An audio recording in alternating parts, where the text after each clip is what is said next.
Hi, this is Barry, and welcome to the Simplicity Zen podcast. My guest today is Tatsudo Nicole Baden Roshi.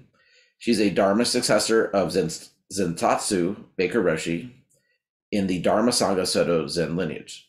She has been practicing Zen since 2001 and received Dharma Transmission in 2017. She graduated as a psychologist from the University of Oldenburg in 2008.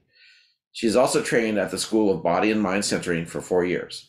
Since 2009, she has been living and practicing at either the Crestone Mountain Zen Center in Colorado or the Zen Buddhist Center of Schwarzwald, which is the Black Forest, or Schwarzwald, I think is the pronunciation, in Germany. Mm-hmm. At present, she's the director and a resident teacher at the Buddhist Center of Schwarzwald. Sorry for mangling the pronunciations. Yeah. So you're in Germany right now? Yeah, I'm in Germany. Mm-hmm. Are you at the retreat center or are you somewhere else? No, I'm at the Zen Center. Yeah. Okay. Uh-huh. Yeah. And could you tell us a little bit about the retreat center out there? Is it rural? Is it residential? Yeah, it's both. It's as rural as it gets in Germany, which is not very rural compared to what you can find in the United States. It's embedded in a little village with, I think, maybe 100 inhabitants, that village. And the Zen Center, we have like 15 residents at present. Mm-hmm. Yeah. And you guys have a traditional Soto Zendo and yeah, we do. We have an amazing Zendo. Actually, we're very happy with it. It's traditional Japanese wood joinery, built by a really good friend of ours who used such wonderful material for it. So it really does have the feeling of a meditation hall. It has the smell of it, has the texture of it, and has the light and so forth of it. Yeah. Mm-hmm. And do you guys have separate halls for like chanting and so forth, like a Dharma hall or a Buddha hall or anything like that? Yeah, I mean, we weren't able to build this place from scratch. We weren't able to just sit down and draw up at a desk what we would like a monastery to look like. We didn't have that opportunity. We are using these Black Forest buildings that we found here. We got here, we moved here in 1996. So we have one of our buildings as a big farmhouse, which is mostly residential space and guest space and a kitchen and so forth. And then we do have one building that has the Zendo, and it does have a separate hall also for chanting and for the lectures. And then we have one building divided into two. No, it's 3 buildings. Well, 3 big buildings, okay. 2 residential and guests, and 1 meditation and chanting and lectures, and then a few other smaller structures. Yeah, mm-hmm. It is a real campus with something like 2 hectares and. Mm-hmm. Different structures. Do you guys do any farming or gardening there? And gardening, yes, a little bit, but not like remotely enough to be autonomous. Mm-hmm. We can't grow everything ourselves at all, but that's largely because we're located at almost 1,000 meters, which is 3,000 feet. Is that correct? Approximately. Mm-hmm. So it's not a very fertile area. So we have a beautiful garden though, because it is really quite moist up here, but not much vegetable growing and so forth. We'd like to do that though, maybe in the future. With a little bit more climate change, maybe it will. Yeah, you never know nowadays. Yeah, I mean, they're growing wine grapes in England now, which would have been impossible. That's amazing. 20 years ago. I know, completely. Yeah. So is it a wintry area? Do you guys get snow there? Oh yeah. Well, climate change. We used to. It used to be one of Europe's not the fast skiing, but the slow skiing. Cross country. Cross country. It's a famous area for cross country skiing, mm-hmm. And it used to be. When I first came here 20 years ago. We used to have like up to 1.5 meters of snow. It was completely safe for snow. Mm-hmm. And now we sometimes do have winters entirely without snow. Wow. But it should be a snowy area. It's depressing. Yeah, it is. Um, and what's the demographic that comes there? Do people, being that it's not near a populous area, do people from the village come and sit? Mm. No, our demographic, I mean, some people from the village come, but this is really a Catholic area. It's the area, by the way, I could do a whole thing just on that. Mm-hmm. It's a very interesting area. It's an area where Nietzsche lived nearby and Heidegger did. The Black Forest has this whole mystical feel to it for a particular reason. Also, the people here are they make up their own minds. They traditionally, because nothing grows here, they always were independent.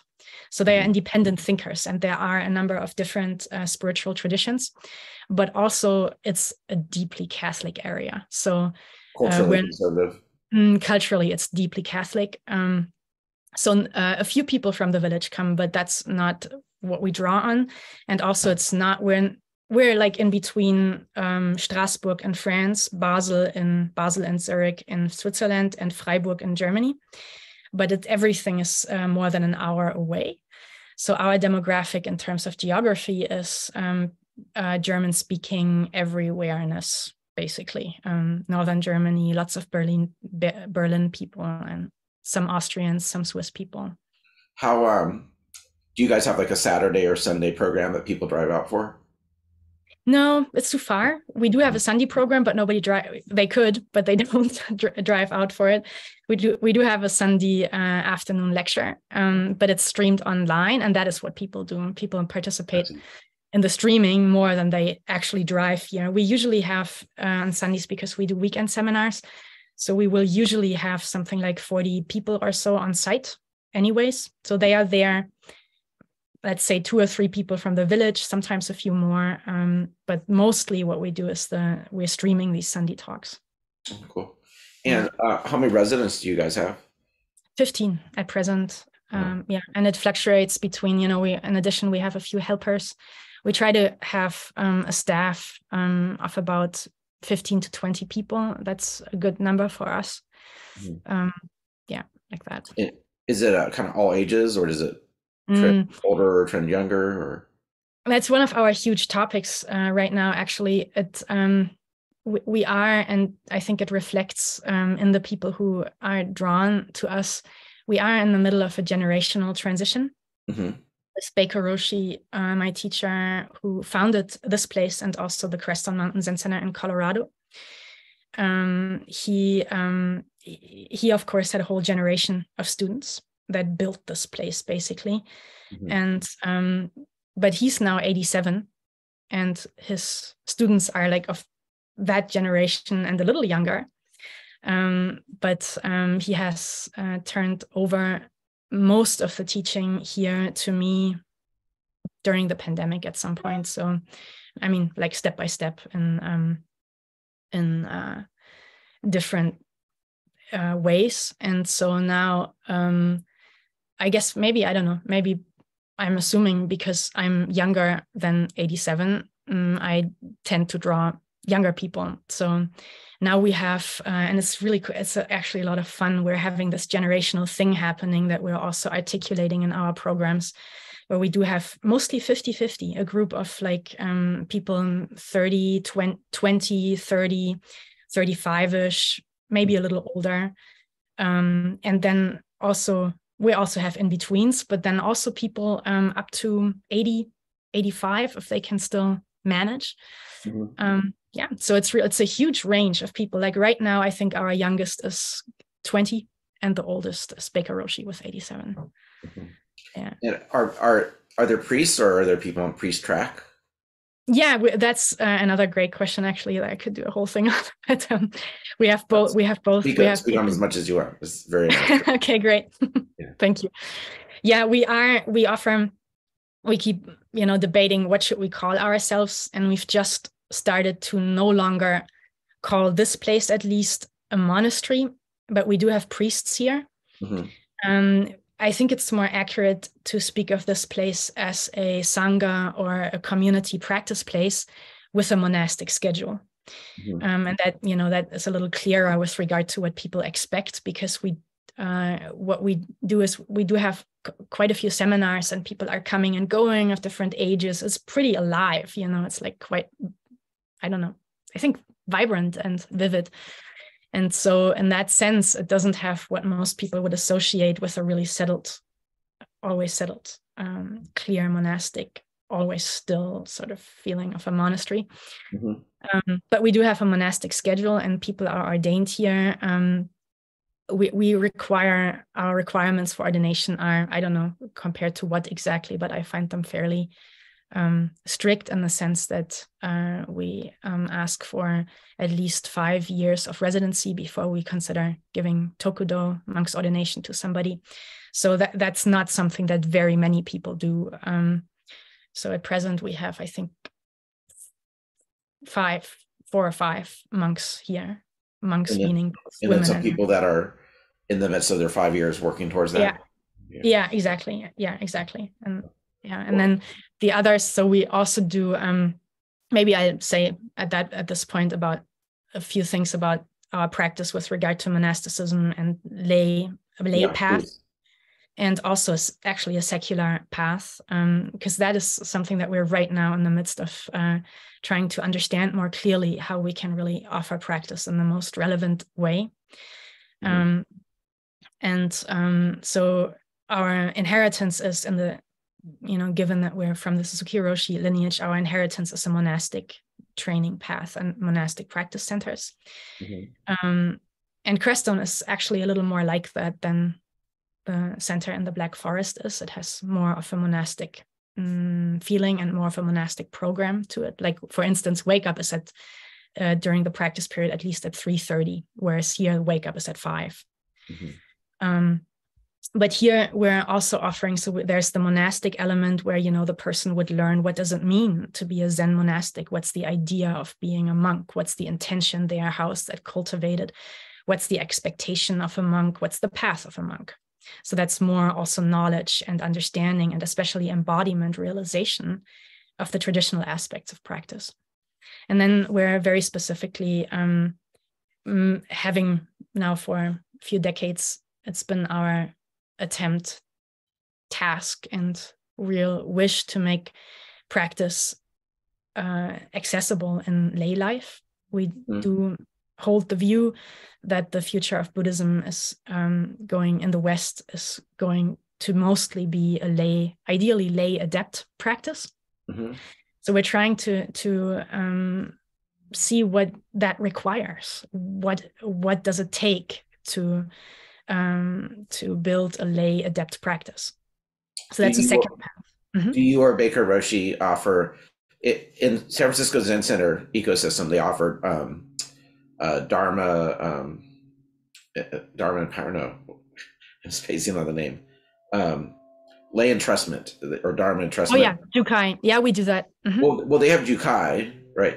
Then they have like lay entrustment or Dharma entrustment, which they give a green Rakusu. Yeah, I understand. Teacher, but you're a lay person. In the way they do the distinction is you're fully empowered to teach. But they're not able to offer Jukai or make teachers themselves. Do you guys have a similar? Yeah, that's exactly what we're doing. That's actually, thank you for reminding me that San Francisco is doing that. It's one of the things I think we can learn from how they are articulating it. Just the few things that you mentioned right now, we do that. We have only one person though, who's at present has received lay authorization teaching, but it's just like that. Since they don't have monastic training, they can't give Jukai, but they teach seminars here, and they are sometimes present as a resident teacher and so forth. Yeah. How would you feel about them empowering another lay teacher? Would that be allowed, so to speak? Oh, totally. Yeah. No, I think it's something we should do. It's just one thing that it takes is, I think, really careful, consideration of what the distinctions are and how it really works. So we're just in the beginning of developing that role, but it's definitely something that I think our future will probably hold. Yeah. Does this layperson act as doshi? And for people who don't know, a doshi is the kind of ceremonial leader of of like a chanting service type of thing where they go up and bow at the altar and put incense. So would a lay person be a doshi at your center, or only? Yeah, we do that. These are exactly the questions. So what we do now is not in morning service. We have a priest usually do the morning service, but we do have this person. His name is Tatsugen Ravi Welch Sensei. He's quite a marvelous teacher. I think he's also a psychotherapist and very skilled. Originally from India, he has lots of background that just make him a very complex teacher. So what he does is he does the noon service, for instance, when he's here, and that's more like giving him away, because there's a certain dynamic that happens when you get a different feeling for the group also when you perform the rituals in that role. And also the group develops that kind of relationship with you. So we do want to make that possible for him if he's going to be a teacher, but it's more, the noon service is less formal in our case. So we do it that way. The morning service is more formal. That's done by a monk. And I imagine he doesn't have a rakusu. He does have a rakusu. I meant okesa, sorry. Yeah, he does not have an okesa, exactly. But yeah, is a rakusu. Is it green or what color do you get? No, maybe we should think about a green one. That's actually a nice idea. No, at present it's blue.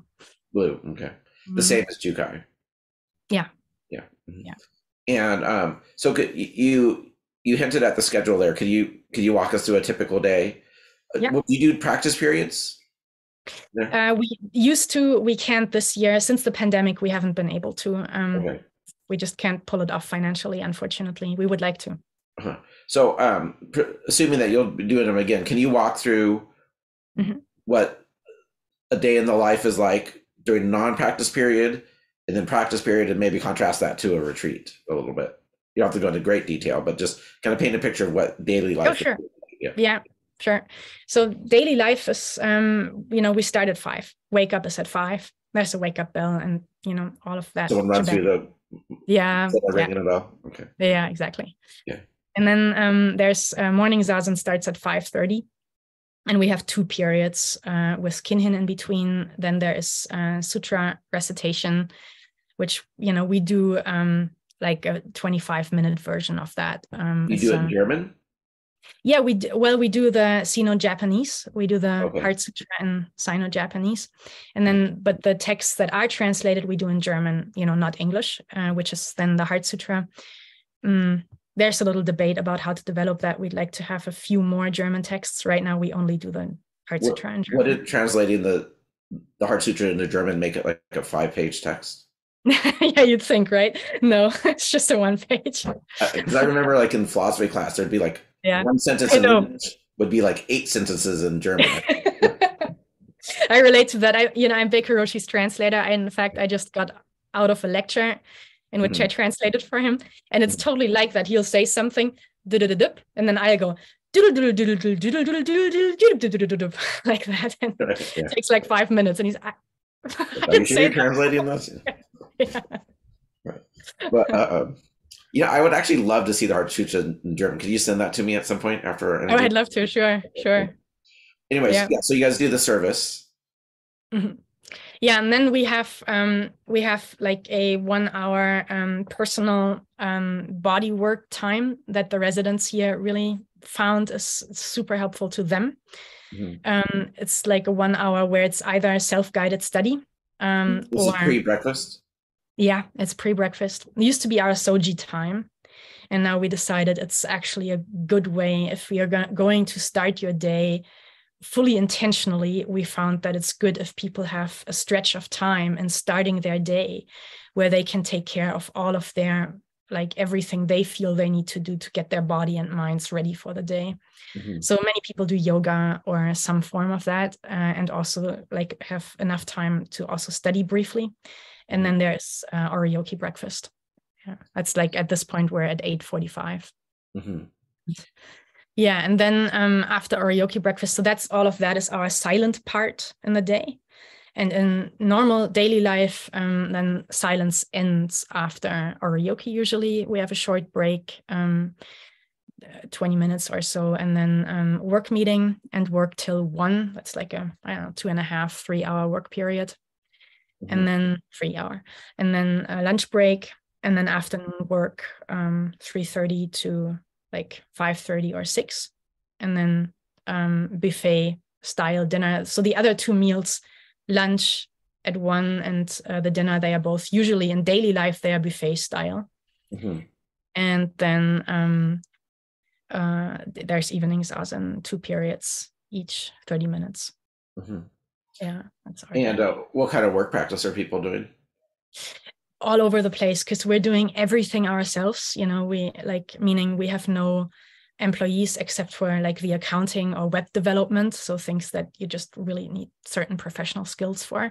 But we do everything. Most people are in the kitchen. The kitchen is just always eats about as many people as people eat the food.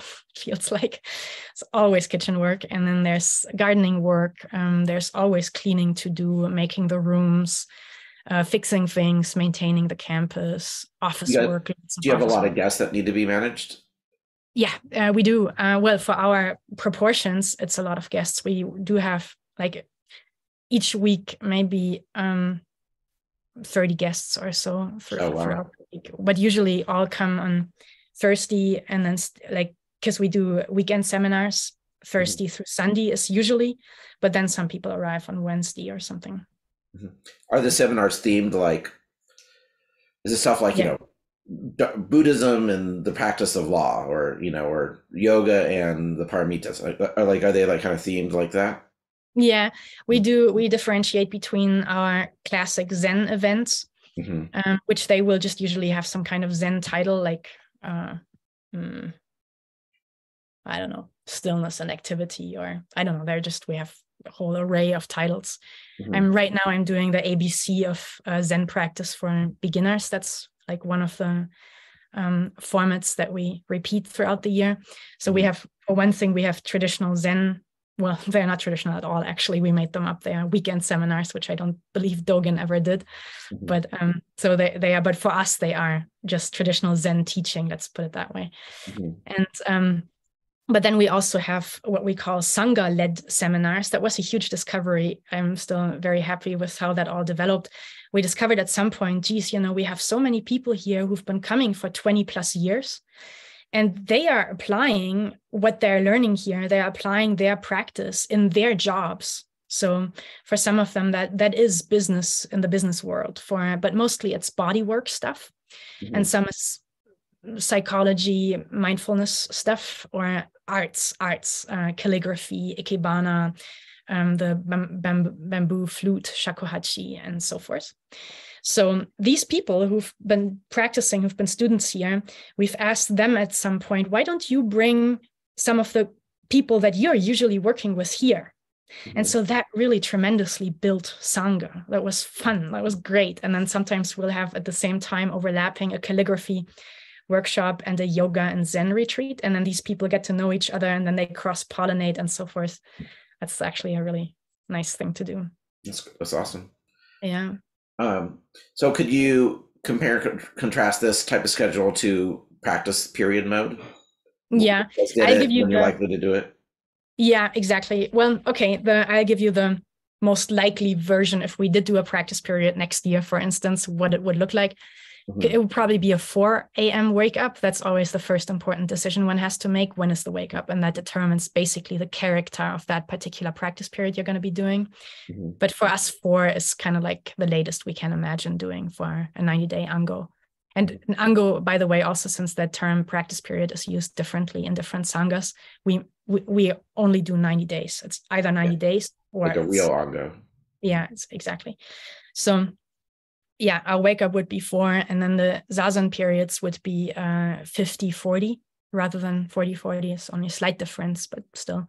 And then the service would be slightly longer. It'd be a more formal service with an extra, like the Sandokai, for instance, in addition, some other teaching text. And then there would be nothing like personal body time, anything like that kind of thing, but it would be shared study time after service, and then Oryoki breakfast. And then that part would be the same, but just much more compact. Study time, Oryoki, short break, work meeting, then a short work period, then zazen, Mm-hmm. then oryoki lunch. So all 3 meals in Ango would be oryoki. 1 period of zazen prior to lunch? Yeah, prior to lunch, 1 period. Yeah, zazen service. So there's always there's service before oryoki. So it's zazen service oryoki.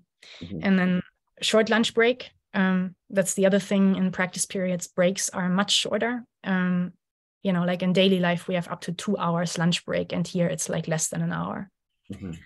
And and so then there would be after zazen, there would be the afternoons rotate. After the lunch break, it'd be zazen again. And then after zazen, the afternoons rotate. Sometimes there would be a teisho, traditional Dharma talk, or sometimes there would be a seminar, which seminar in this case means like 1.5 hours time for people to discuss. And in that format, we'd usually have one of the participants present their practice and ask a question to the group for a shared discussion. And then we do a 5-day monk week in practice periods. So the afternoons would rotate in the sense it would be day number 1, lecture, Dharma talk, day number 2, seminar for exchange, day number 3, Dharma talk again, day number 4, Nenju ceremony. So it would be on day number 4, you would clean the temple first, then do a so-called Nenju ceremony, which is I don't know, have you done Nenju ceremony? Oh, okay. Never even heard of it. Yeah. Typical Buddhist ceremonies where you just, you kind of walk somewhat arbitrarily, but still it feels like you're doing something together. And it's asking, basically the point of the ceremony is you've now cleaned the entire compound. You've cleaned the temple. You've also taken a bath. So there's a feeling of new beginning. And then you're asking the abbot in the ceremony for a day off. It's Ho-san, you ask for a day off. And then you have after that, we do it at least that way, a lazy evening. And then the next day, a little bit later, wake up and more personal time on the 5th day of the week. So it's like a 4-7 type thing. 4-7. Like in traditional Japanese monasteries, like the 4th day and then the 7th day are quiet. Or 4-9 or a day or 4-9. No, thank you. Yeah, 4-9 days. Good. Yeah. Shikonichi. Yeah. And then how often do you guys do sesshin or 1-day zazen kai? Yeah, we do that like every other month. We do zazen kai, or sometimes every month. And zazen kai in our case is weekend sitting. So arrival Thursday, then Friday, Saturday, Sunday morning sitting. And sesshin, at present, I'm not so happy with that. It'd be nice to be able to do at least one more. At present, we do 3 sessins a year. 7 days? Yeah. Well, 1 5-day, actually. Okay. Yeah. 2 7 days. So the traditional one's April 1st through 8th for Buddha's birthday.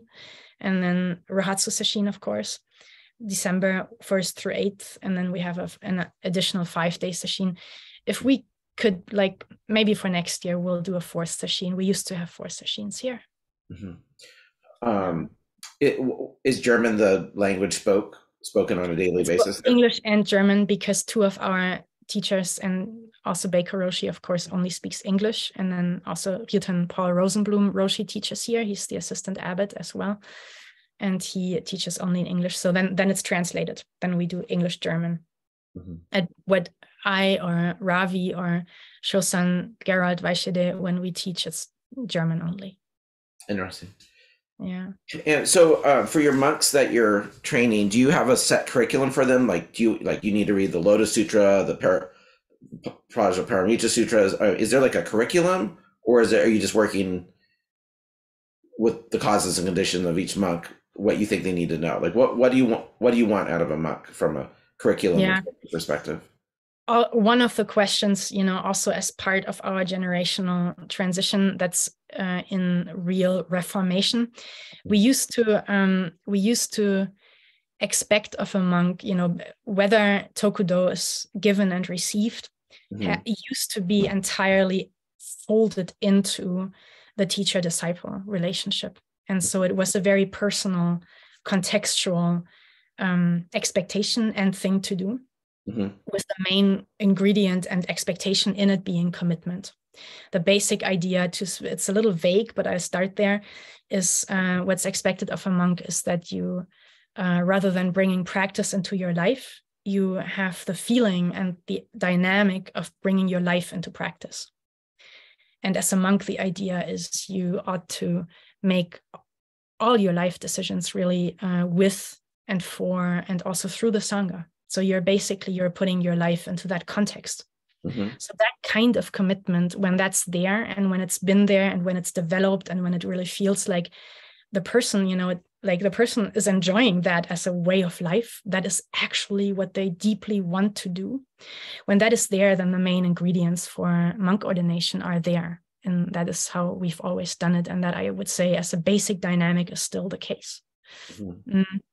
But what we are changing a bit is, I think we could do a little better at preparing monks to be monks. In other words, we are at present working at, there's so much face-to-face teaching here that, if you've been around long enough, certain things, you know them, you can't help. So that has just all been folded into the face-to-face situation that we have here.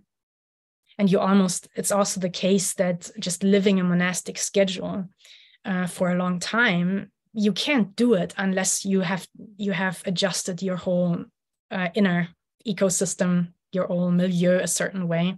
So you'll usually, if you actually live here for a long time and you're going to flourish in that situation, it basically means you must have shifted where you're drawing energy, how you're living. So all of that has been implied just by the outer expectations, by living residentially for at least 5 years and so forth, and just by the teacher-disciple relationship. Again, as I said, I do think we could do a little bit better with regard to helping aspiring monks or people who feel that in them as a potential commitment, help them a little more with what does that mean traditionally? How has the Zen school really become what it is? And what is the, I'd say, for instance, if we now were to walk around and take a little inventory of, you could even say each teacher probably has their own characteristic of how they represent what aspect of the teaching they are representing. And each lineage has a particular flavor, particular emphasis, particular culture, particular values, particular implicit ideals, and all of that. So these are all things that I'd like to articulate very clearly for people who are wondering about ordination in our lineage. So from that point of view, we are working on a curriculum. How important is Dokusan in your lineage? It's very important, super important. It's really where the relationship turns and happens most fully.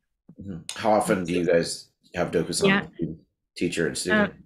So we have 4 teachers here, and is Ravi a resident? Is Ravi a resident teacher? Ravi, no. No, the only resident teachers is, that also changed a lot in the pandemic. I'm the only real resident teacher, although I'm now splitting my time between Crestone Mountain Zen Center and here as well. So in that sense, we actually have part-time resident teachers.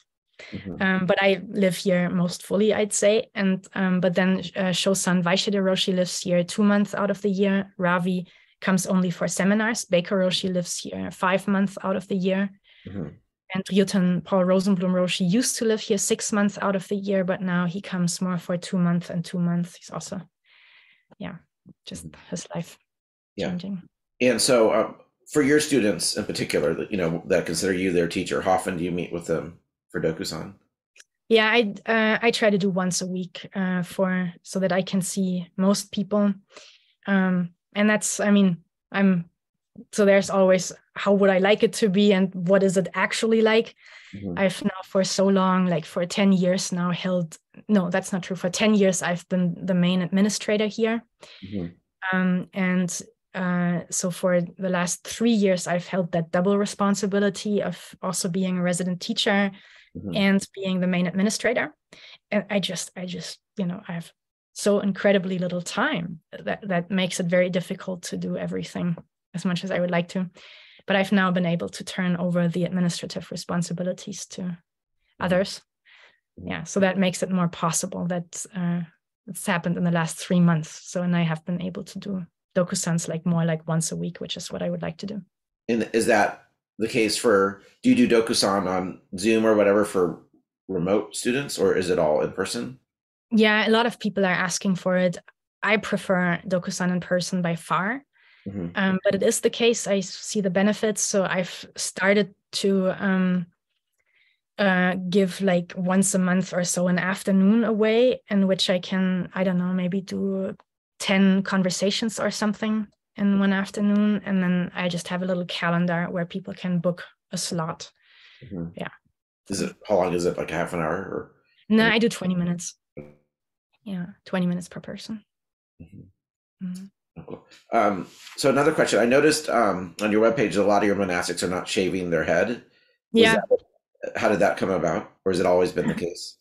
No, it's not always been the case. And it's actually the monastics there's only, as I said, like 5. And 1, 2 of them, the 2 men, are shaving their heads. Mm-hmm. Mm-hmm.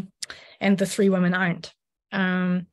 And I used to have a shaved head for 5 years, and I decided at some point that I wanted to be able to also have a lay identity. So I discussed it pretty thoroughly with Baker Roshi. And now what we do now is we expect shaving the head for Tokudo, and we expect having a shaved head for some time, like a year at least. Again, for me, it was important. I wouldn't want to miss that time. It was very important to keep a shaved head for those years. But so much of what we do now is also, especially here in Germany, it's different. I tend to cut my hair pretty short when I go to Crestone, but here it's so much of it is activity in other centers, like in Berlin or something. And I just realized it's a pretty long story, but I didn't like how at least at the time, but this is also already 10 years ago at this point, when as a young woman, I would show up with a shaved head. I didn't like how it affected people. It made them feel distant from me. They felt like I was making a radical decision that was not accessible to them. And that, I didn't really feel that I was being, which I wanted to become. I wanted to be, as a practitioner, I wanted to share practice, ideally as a way, that's something people that feel, that this, this could be me. I could participate in this practice. I could become a practitioner. And I didn't like how people saw it as radical, especially in Germany. And off-putting, maybe even a little bit. Mm-hmm. Yeah. And so I decided to let my hair grow. Yeah. And then after I did, other people did, but I had to go through the it was a huge discussion when I first did that. So I want to ask one more question before we kind of dive into your personal practice history. What are your expectations of priests in terms of relationships and getting married and celibacy and that kind of stuff? Yeah. We have our vow around that is only responsible sexual relationships. We have pretty strict rules here on site around that. Like there's no, we don't allow for residents, for instance, to enter a romantic relationship with a student when they come for the first time. It would have to be something that's stable and that's built for a long time. And we especially don't allow romantic relationships or sexual relationships between teachers and students. But we don't have celibacy. I've noticed in my own life, as somebody, I've now committed the past 17 years of my life entirely to Sangha practice. It has simply made relationships just not very likely or possible even. It's just not worked. So that was one of the things I had to accept and, kind of make decisions around. I just noticed at some point, if you're going to so fully dedicate your life to something, especially again, as a young woman, it seems a little, I've seen that for male practitioners, it's a little easier, it looks like to me, but I don't know. I mean, I haven't done the statistics, but it just looks like that. It's a little easier for a male practitioner, at least in the milieu that we've been around, to find, when they are looking at least for a female partner, to find a female partner who would like to enter a real relationship with somebody who's living monastically. I found for not just me, but also other women that I know, it's been a lot more difficult. So we don't have any particular expectations except for it to be responsible, do not harm. Yeah, but in effect, it's turning out, and that's quite interesting because we've done a lot of work on site also here. People come to live monastically for so many different reasons. And we've really worked a lot with supervision and lots of like group meetings, all kinds of inner processes that were all aimed at creating what I would call a stable and joyful practice field here. And that has a lot to do with the personal commitment of a person and like their inner commitment, their chemistry of practice. And so I don't know, somehow that has also led to, which is nobody expected that or wanted that exactly, but it has led to now we do have a group here. Let me see if I'm mistaken, but I don't think I am. All of our 15 residents are all single, have all been single for a long time. It's just somehow that was a byproduct. We didn't want that or intend that, but it's just been just the lifestyle kind of creates that in a way. Because they are serious, they are not doing one night stands or anything like that. They are serious about their practice. And it's just what it leads to sometimes. But it's forbidden. Yeah. So you mentioned you spend half your time here and half your time in Crestone. Did I hear that right?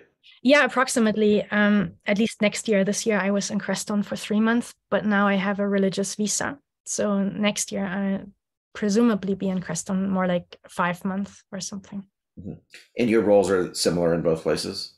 No. I'm much more embedded here. Like this place, basically, Baker Roshi has basically turned this place over to me, both administratively and as a teacher also. I know the Sangha super well. I feel like, I kind of grew up here. I am embedded very differently and so forth. In Crestone, I've lived for 5 years. They were super formative for me. I know people there, but I'm nowhere near as embedded, and other people are very great people, I think, are running the place. I am hoping if I can spend a little bit more time that I can support them more also with, because they need teachers there also. Yeah. Do any of your students follow you to Colorado, like a Jisha or anything like that? Yeah, not exactly in a particular role, but I did bring in 2021, the Sangha brought 11 people to Crestone. I don't know, I didn't count, but most of them were coming because or with me, sort of. We don't differentiate that. So that person's student, especially between Baker Roshi and me. So it's just Sangha people that came with me when I went to Crestone. 11 people last year.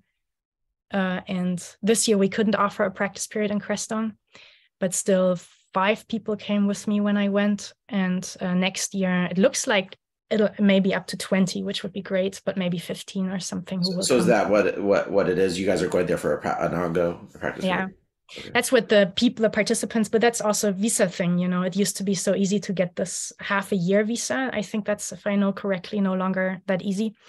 So now people can only go for 90 days. So I can stay for longer, but they can really only go for the Ango. I see. And Baker Roshi, he split his time between there and Crestone? Yeah, he still does, even though it's kind of amazing he does, but he does because he's 80. How active is his teaching role at this point? He's again quite active. He tried to retire in 2016 for the first time, and then again in 2018, and then the pandemic hit shortly after that. And so now he's definitely the head teacher in Crestone. And here we're very specifically, his role here very much is as support, and like he's from the back seat teaching sort of. And it's very much in the role of, hey, this is a generational transition. And so he's passing on to the Sangha, passing on to the staff, passing on to his successors, and so forth. Very cool. Yeah. I'd like to switch gears a little bit and talk about your personal practice journey, if that's okay. Sure. Yeah. Okay. So you're German, I assume. I've never asked. Yeah, that's good. That's correct. Yeah. Yeah. And where did you grow up in Germany? And can you talk a little bit about your childhood? Yeah. I grew up in a farming village in northern Germany. It's like in the middle of nowhere, basically, but a beautiful. This would have been Western Germany, though, right? Western Germany. Yeah, that is true. That's a cultural difference. Western Germany. It's a little south of Hamburg, and a little north of Hanover. Yeah. And so, yeah, I grew up in that village. My family is my grandfather's family, which is that's the farm where I grew up. They've been there for generations. Like I found a little book hidden in an attic where they traced the family tree back to the 1400 something. So that's how long the family has been there. At that village, or in that house, or that village? That village. And then the houses were, because then, each new brother would have to, they would only give new houses to men, of course, in those days. So each new brother would have to have a new farm and so forth. But yes, long time ago, I was, my wife and I, we did it's really my only international vacation I've ever done, but we went to France, the Burgundy region. Oh, great. Yeah. And I was really amazed at, like, we would go, like, one of these caves we went into, I mean, actually predated the Romans. Yeah. Like it was used by the Gauls prior to, like literally that cellar was that old. And I mean, I was just blown away by the age of things. And I remember we were visiting this one winemaker and we had an English interpreter with us. I forget how I got hooked up with him, but and so we were in the cellar, and he was passing around wines to taste. And he said, we asked him, like, how old is the cellar? Because it just became a standard question we would ask people. And he said, oh, it's not that old. This was translated to us. It's not that old. It's about 400 years old. And he said that, my wife and I started laughing, Yeah. And the winemaker, he had this horrified look on his face, like, oh, did I say something to offend them? And we had explained, like, in America, like, that would be the oldest possible structure, 400 years old. And it was just so interesting from his perspective. 400 years old was like a newer type, structure. Yeah, completely. Yeah. It just, I mean, it's just it made me realize, like, Europe just has a different sense of, I don't even know how to articulate it, just being, it's just a different sense of time scale. It does. Yeah. And I mean, that would be an interesting conversation too, how that plays out societally and so forth. But yeah, that's true. So yeah, and that I do think it's somehow that feeling of being part of a family that's been there forever. And my generation is the first one in that line that ever left. Like my father still inherited the farm from his father. His father, even though it's not, he was the second born. So he got the neighboring farm, like his father's farm was a little further down the road, but basically still like, it's like that, right? So my brothers and I were the first generation that's leaving the farm. Is there nobody who's inheriting it? Luckily, I have a great cousin who's good at farming. Okay. But so what is it? Wheat? What are you guys farming up there? Yeah, we're farming crop, wheat mostly. What is mice? Corn. Really, corn up there, huh? Yeah, corn. All kinds of like rye and so forth. Potatoes are huge. Like that. So it was kind of was it more like a village or more actually rural? Like, what was your world like? Village. It's a village. Yeah. I may not know the distinction. I thought rural. Well, I mean, was it like, did you live in an isolated farm with not that many houses around, or did you live? Okay. Like, No, in a village. was there In like Germany, neighborhood yeah. children and, Yeah, totally. Yeah, no, in Germany, the villages were always organized around a tiny little core of, like, Mhm. in our case, it's 13 houses that were the core of the village. Mhm. And then the newcomers who've only been there for, say, 2 generations or so, or 3 generations, they're still considered newcomers, actually. So that is the kind of like mindset that I guess is present, and it does make a difference. I do think sometimes I've been wondering about that, but I'm now part of this multi-generational lineage as well. And it is the case that also from my family history, I do have a sense of, you need to think for generations. You're building something not just for your own generation. That's, my family has always done that. Mhm. It has always thought of how is the next generation going to continue this. Mhm. Yeah. So yeah, I grew up there, and I'd say if I was to pinpoint what's important about my childhood, I love my family. I think they've really given me, for me, the best possible starting point in life.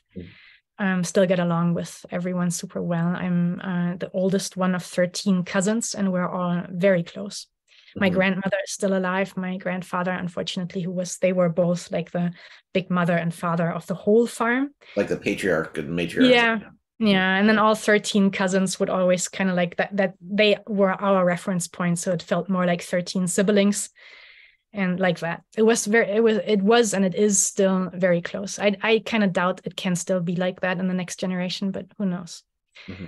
Yeah. But that was important to me, and to feel my mother is for me really the archetype of a person who just actually deeply, and like the feeling was always unconditionally supports her children. Mm-hmm. And my dad is somebody who has always encouraged me to think independently, make up my own mind. Don't, you listen to what other people say. You learn what you can learn. Mm-hmm. But you need to always check in with your own integrity, and you need to have your own inner sense of what's right, what's wrong. How do I think? What are my values? Why are these my values? You don't. So that I learned that from him. And he's not just, he inherited the farm, but he's there in Germany. If I say he's a banker, but I always feel like I need to explain in Germany the banking profession has different strands, and the bank that he works for is a regional that doesn't do any investment banking or anything like that, but it does mean supporting the local farmers type of thing. Yeah, like that, exactly. And it's so he knows a lot about organizations and business and so forth. Yeah. So it sounds like a pretty stable, nurturing childhood you had. It was a protected, very good childhood. Yeah. Do you think kids growing up in, say, Berlin would have a similar childhood, or do you think something was specific to that, unique kind of village-oriented, multi-generational, stable, traditional lifestyle? Yeah, you can't really fake that. I mean, I'm sure, it's very difficult for me to compare. I've never, never actually, even when I went studying in college, I was only in a tiny little town. I've never in my life experienced big city life. It's actually something I sometimes I wish I had. It's one of these unlived lives. I can see what it is, from the outside, I can get a feel for it. Or when I'm in New York or something, I can get a feel for it. And boy, do I know the vibes are different from how I grew up, the milieu, the culture I grew up with. But yeah, no, I don't think this feeling of being rooted in some way, I think I'm sure there are other ways to create the conditions for rootedness, but I certainly did have good conditions for that. I think, probably the biggest thing I think people met. So I've lived in everywhere from little towns to big cities and monasteries and just kind of everything in between. And I think the biggest, from my perspective, the biggest plus in living in a city, it's probably two. One is you encounter more different cultures, and you become more cosmopolitan, and or at least you have the potential of becoming more cosmopolitan in your worldview, because you're meeting so many different cultures and people and stuff. And the second is, you have more access to really interesting cuisines. Yes, boy. It's like one day you can have Burmese, the next day you can have Sri Lankan, the next day you can have, barbecue. I mean, just it's like if you like food, you can't really replicate that experience in the suburbs or anything like that. Yeah, no, I sure caught up on that one, and that's true. That's completely true. I only knew by the time when I first Baker Roshi is big on cuisines. I mean, he's just with all kinds of aesthetics. He really has a good sense for art, for crafts, pottery, cuisine, and so forth. So that's the world that he also introduced me to, and definitely cuisines. And so and it is the case. I didn't know anything when I couldn't differentiate. All I knew was pancakes and French fries, basically. That's not quite true, but some vegetables. But no, but I didn't like and now I am beginning to feel also, and I love it, to see how in the sense field of taste, a culture is expressed and explores itself and is developed and so forth. Japanese cuisine feels like Japan. I think that's amazing. Indian cuisine feels like India. Yeah, I can see that, definitely. So were you growing up, was it a Protestant village? Were you guys Protestants or Catholic? Yeah, Protestant. Yeah. How important was religion to your life? It was very important to my grandmother, not so much my parents anymore. My grandmother is super important. She raised me religiously. I taught myself how to read before school, and I taught myself by reading the Bible. So it was the first book I ever read. And I thought, I did grow up thinking, oh, that's the ultimate truth. Must be, because that's what everyone says. So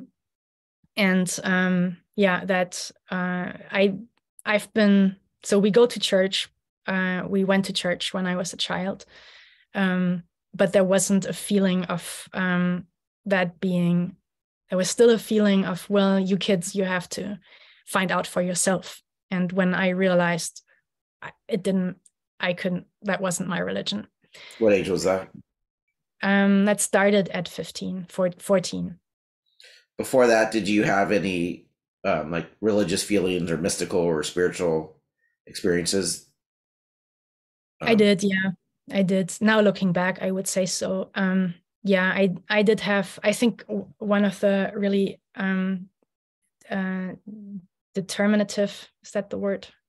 Yeah, maybe determinative experiences in my life was I had a sequence of dreams that just as a child. I remember the first one was I was super tiny. I was maybe 4 or something, and that dream, I'll tell you a little bit about this. It's still kind of weird. It's just an imagistic kind of poetic thing that happened, but it did shape my life for sure. In that dream, I was a little boy, and my task was in that dream to walk up a mountain, and I had to go step by step.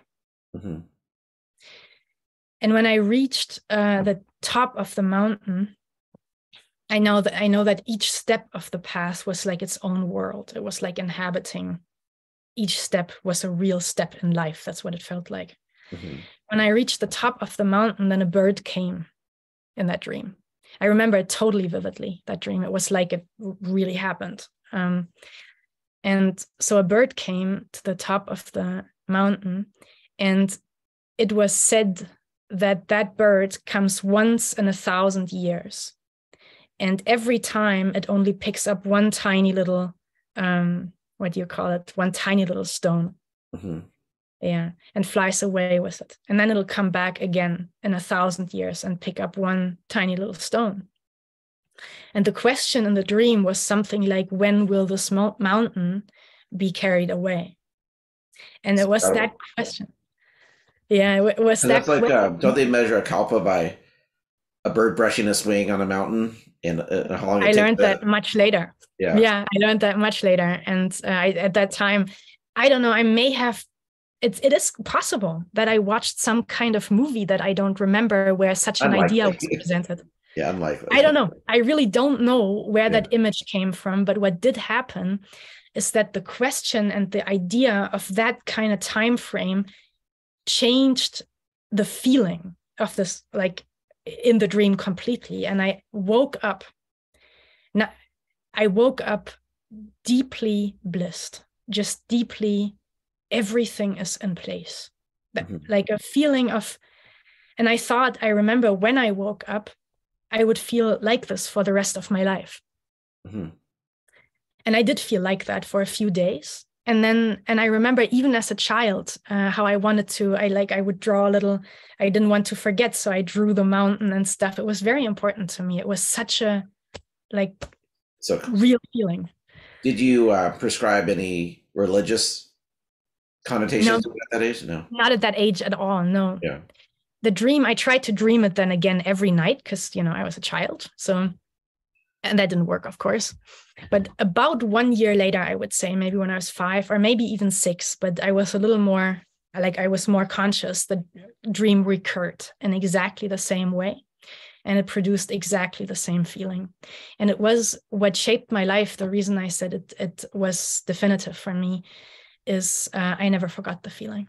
And I knew from that moment on, consciously, unconsciously, without any meaning, it was just a dream, right? I mean, I didn't make it. It just happened. But it did create this feeling. I knew now one can feel this way. And so that started a search. I never, when the feeling went away, I almost couldn't stand it. I wanted to feel like this only.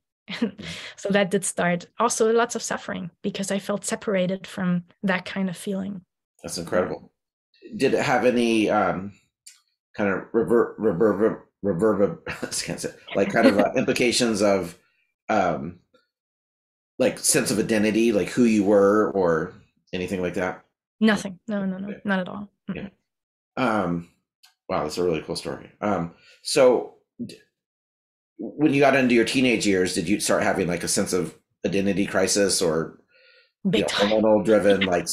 Were you a happy teenager, would you say? No, I was not. No, by the time I was a teenager, I had lost, I think, I was pretty disoriented, pretty confused, quite unhappy. I was rather depressed. Things were going okay. I was a pretty good student. I was doing okay with friends and so forth, sort of, not always. But what I really suffered from was I had made my life completely, I had made every feeling of happiness completely dependent on what other people think. I couldn't, and that dependency, of course, oftentimes would just create, does that person still like me? And so I would constantly be in that anxious cycle. What if I said something wrong?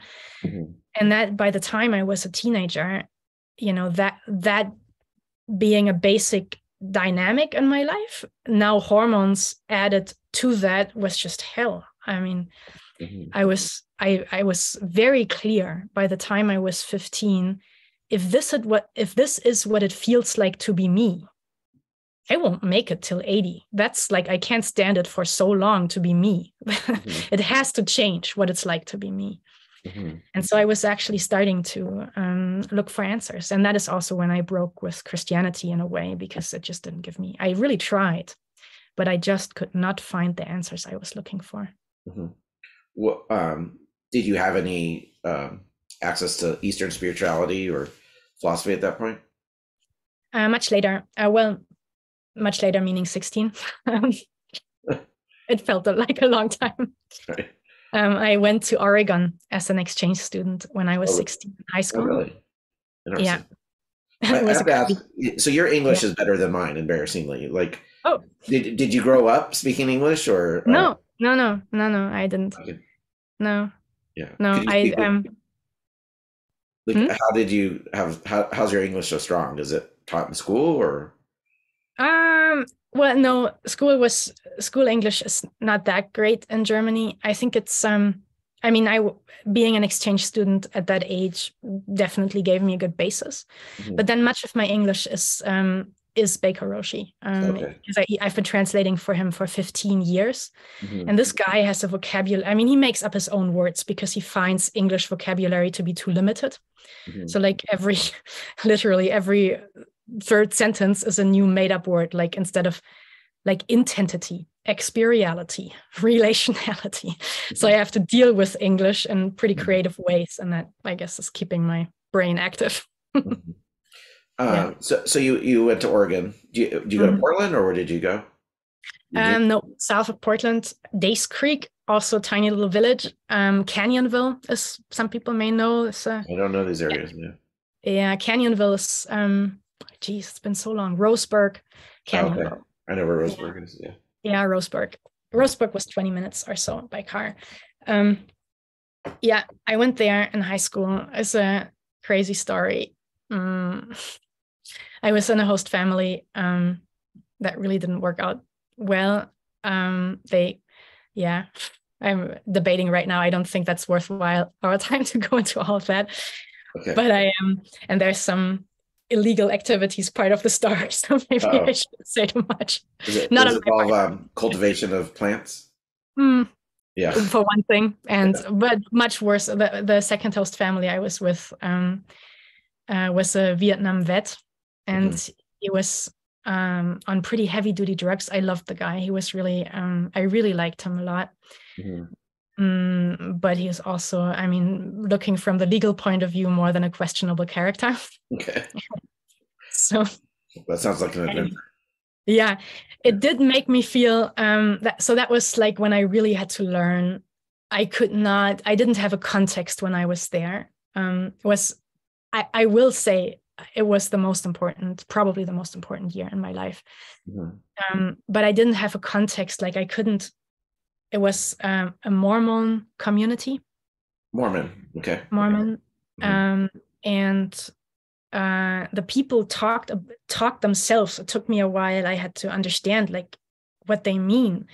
They referred to themselves sometimes as white trash. It was an environment that now I know is super low income. I didn't know that at the time. I just didn't quite understand what the cultural, societal dynamics were.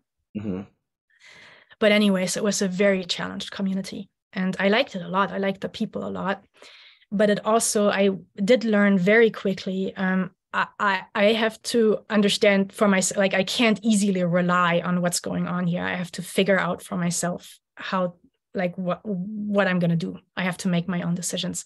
If I had made decisions, like, again, I told you that was my dynamic at the time, to be very dependent on what other people think. If I had followed that in that community, I would have gotten pregnant after 3 weeks, been a drug addict, and just, destroyed my body, mind, and life. And that was very clear to me that was. So I had to be, and I would have been in very unhealthy dynamics. So I had to understand for myself what it means to, like, how I want to be, who I want to be, what I want to be. And I had a mentor there, my physics teacher, and he gave me the book, The Tao of Physics. Okay. That is when I encountered Eastern philosophy. Yeah, me too, actually. Oh, really? Yeah, that's how I discovered Zen. Was I think erroneously in retrospect, but the author, he drew a parallel to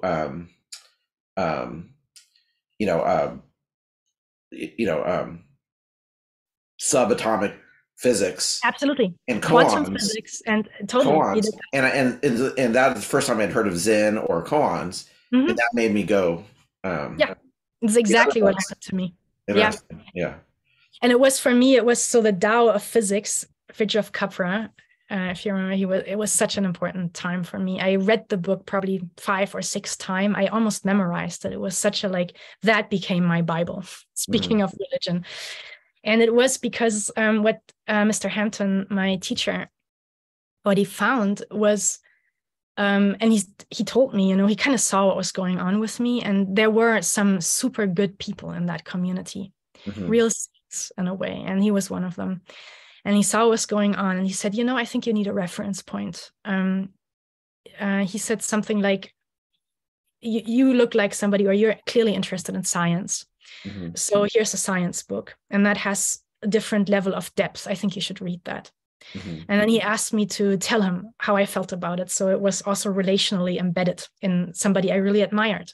with somebody I admired.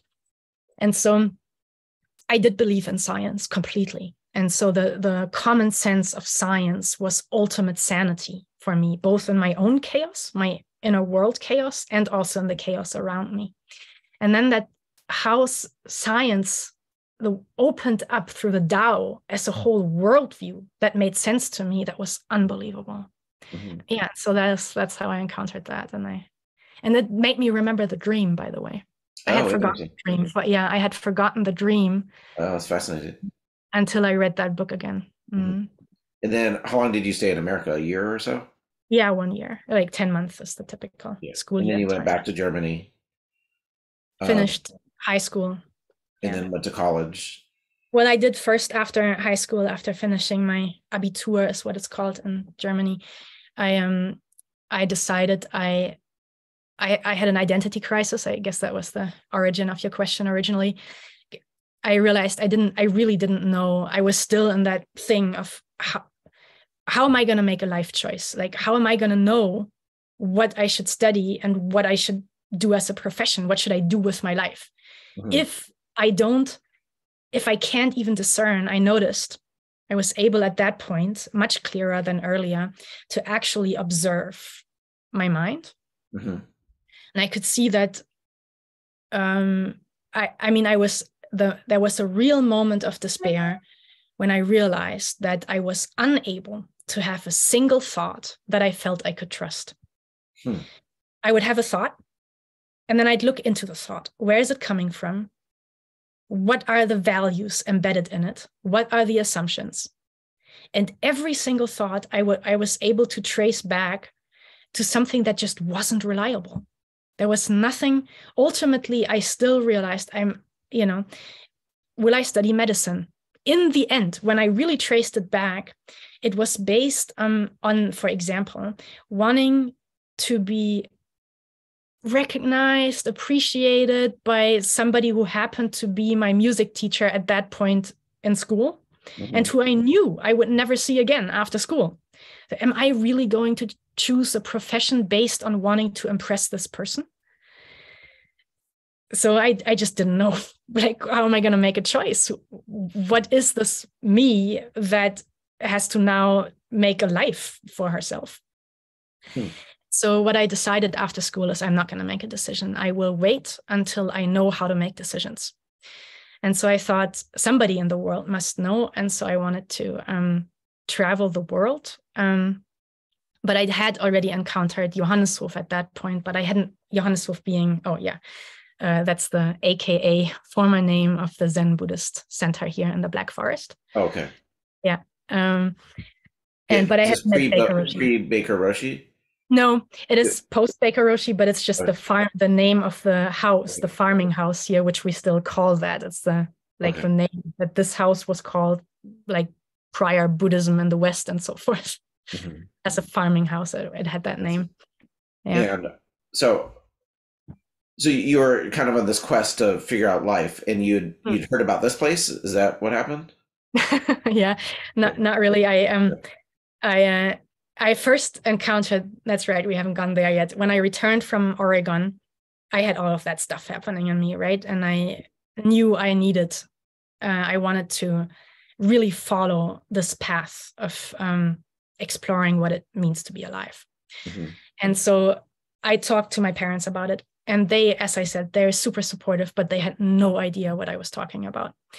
And so my father asked one of his colleagues who also had an identity crisis. That's how he put it at the time.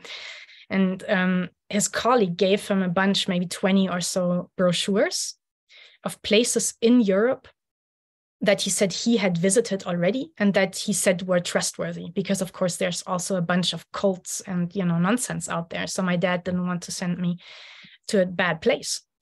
So he found these trustworthy sources. He gave me the 20 brochures and he said, so for your 18th birthday, I'll just give you as a present, you can choose something from these brochures, some seminar, whatever you want to do, and I drive you there. And so I looked at all of these brochures, but I didn't have the background to, they were all advertising themselves. They were all making promises about how great they were.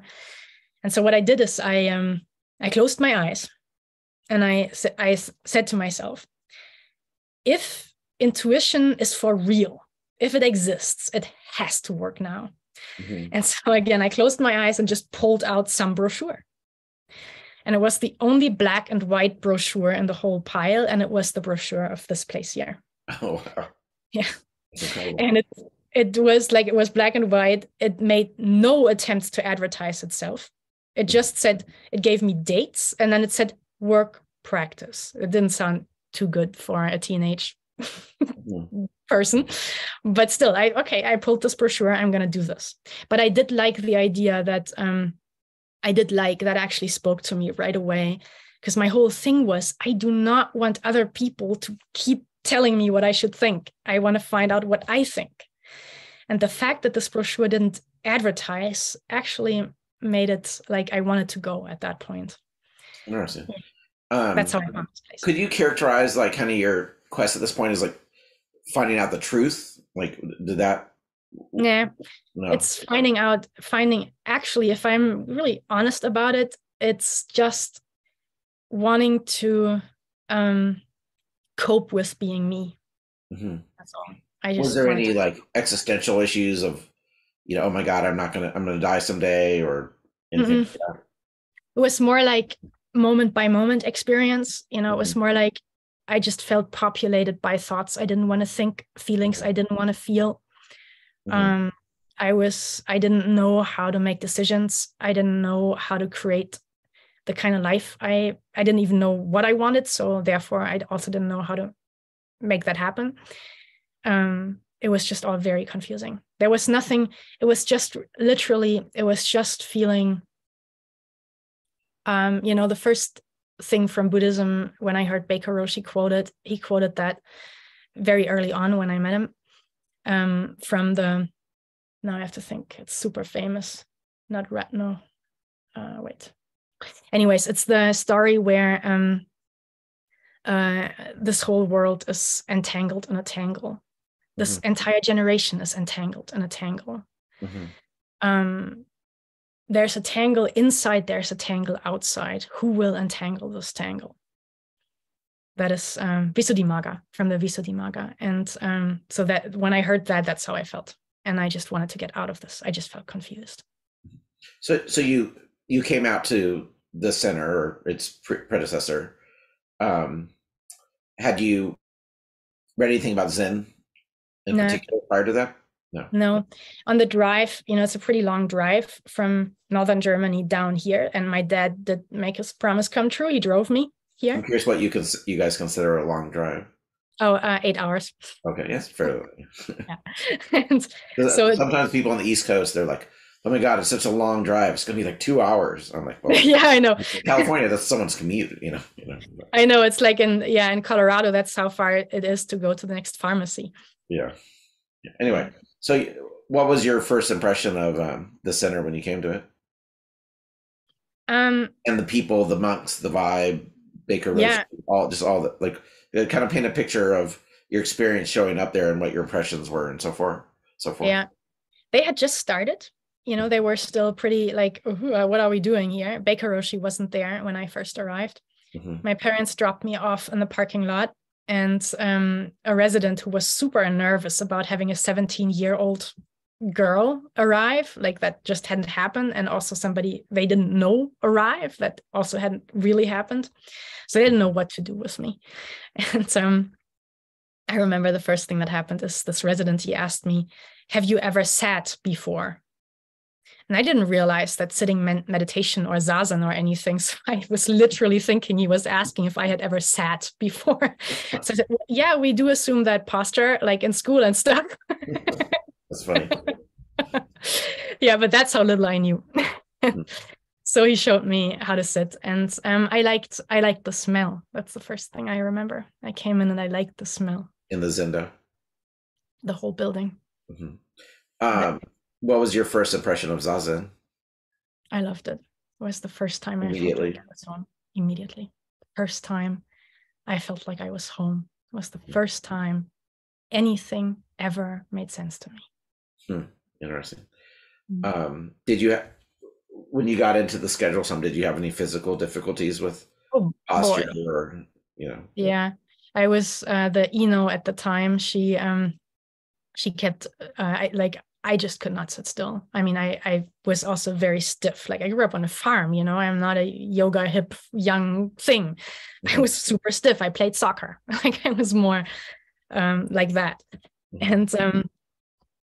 And so she had to keep announcing in the middle of Zazen, please try to sit still. It was super tough for me. And the 4:30 wake up was horrible. No, I had real pain, lots of pain. But again, it's still, that didn't take away from how Zazen made sense to me. Mm-hmm. Yeah. What was your impression of a service when you first encountered it? I didn't. Were they doing a traditional Soto Zen service at the time? Yeah, they were. I mean, not like a Heiji or anything, not like that at all, much shorter, 30 minutes, but our way of doing the traditional version of it.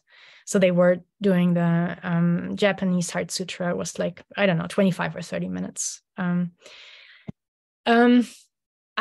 didn't think anything, I don't think. The whole thing was just different. I expected that.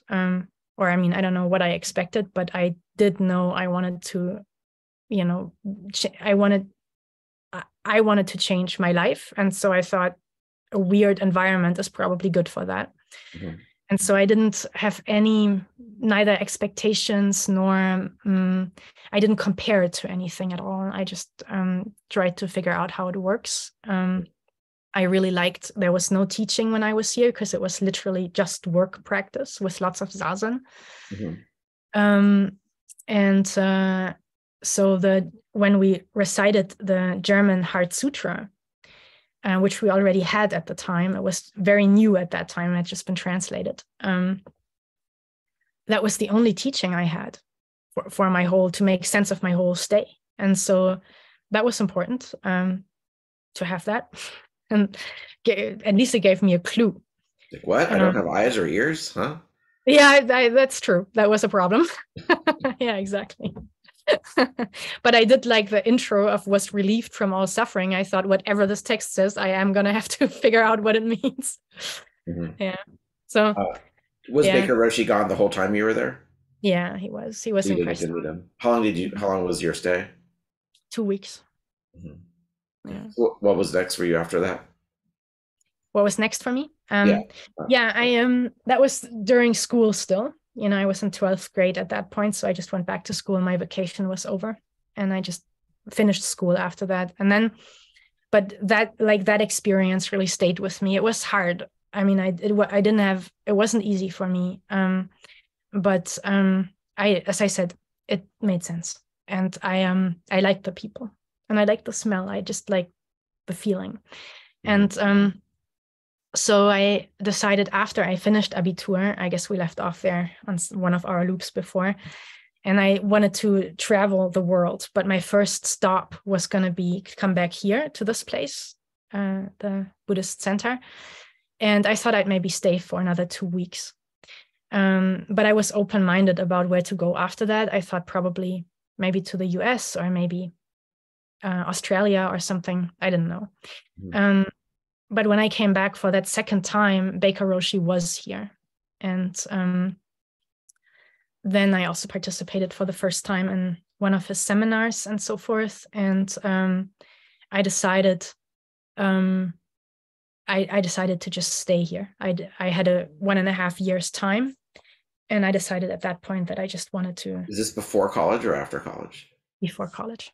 Okay. Yeah, I was 20 at the time. Mm-hmm. And what were your first impressions of Baker Roshi? I didn't get it. I didn't know about a teacher or anything because there was no teacher here when I was here for the first time. Mm-hmm. And how I met him was actually pretty funny. But I thought he would. When they said, when I was here for the first time, for me, it was all about survival. And I absorbed, I heard certain terms, but there were so many different terms like Han, Kinhin. couldn't possibly remember all of them, but Beiko Roshi was one of these terms that kept being referred to, right?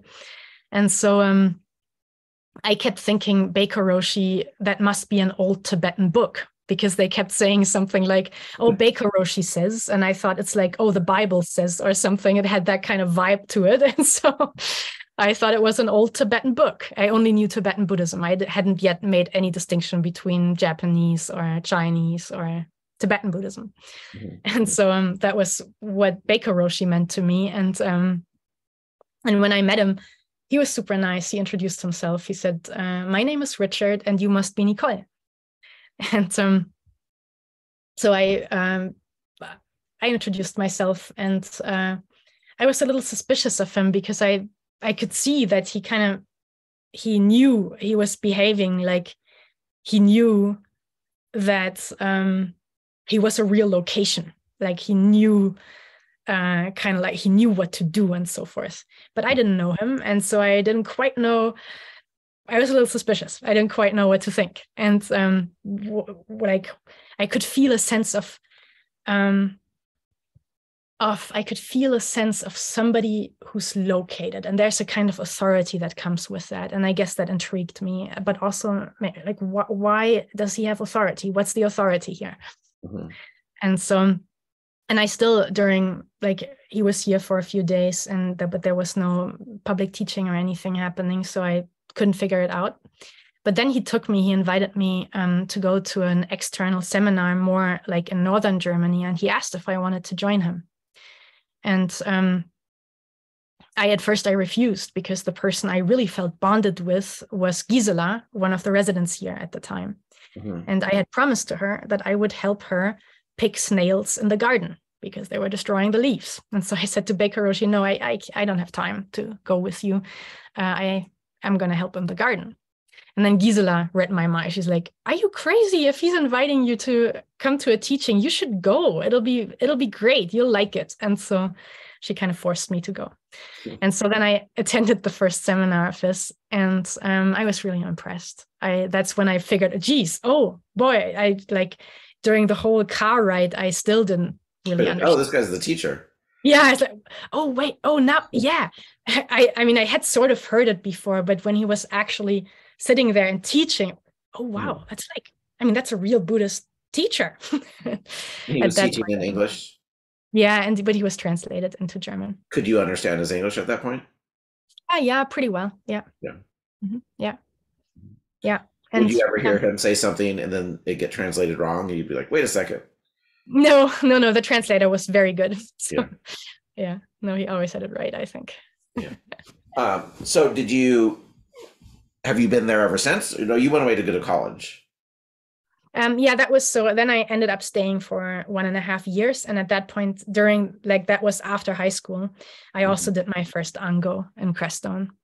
And so all of that gave me a pretty solid, it was 1.5 years in a monastery, including an Ango, something like 5 sessions and so forth. That did give me a real, pretty solid basis for practice. And then after that time, I had to make a decision. Am I just going to stay here, or what am I going to do? And I did feel like I was pretty clear, not entirely clear, but I found it pretty likely that I would somehow, I didn't know how, but somehow I wanted to do Zen, like always. But I didn't know. It could have been, I don't know, as a university professor, or it could have been as a therapist and just practicing. That would have been fine. But I didn't know practice had become an integral part of my life. And so I decided the problem with staying at this age at the monastery would be, I was a little worried, and that was happening to somebody who was there at the time when I lived there, when I stayed there, somebody who was fairly young, but had stayed at Johanneshof at the Zen Center for maybe 4 or 5 years. Mm-hmm. And he didn't have a professional training. And so now there was a dynamic that I saw in him, that he kept staying because he didn't know what else to do. And I didn't like this idea of that at some point I might just stay because I have no alternative. I did think if I want to be serious about practice, which is possible, then I would want to be free to leave anytime. That makes So sense. I decided to choose a profession, and then I decided to do something though that worked symbiotically with my practice. And I found this university in Oldenburg, way up northern Germany, where there were 2 professors who were both Zen practitioners and who were very supportive of Baker Roshi students? No, no, but still, they knew him. They knew of him, and they knew him personally also, and they were very encouraging and happy to have me. That resident, that was a cautionary tale to you. What happened to him? Did he stay? Who? Oh, that person. Yeah, no, he ended up leaving eventually. But no, it was he. Wait, let me think. At that point, when I realized the kind of struggle he was in, at that point, he actually chose then to go to Crestone for 2 years. Mm-hmm.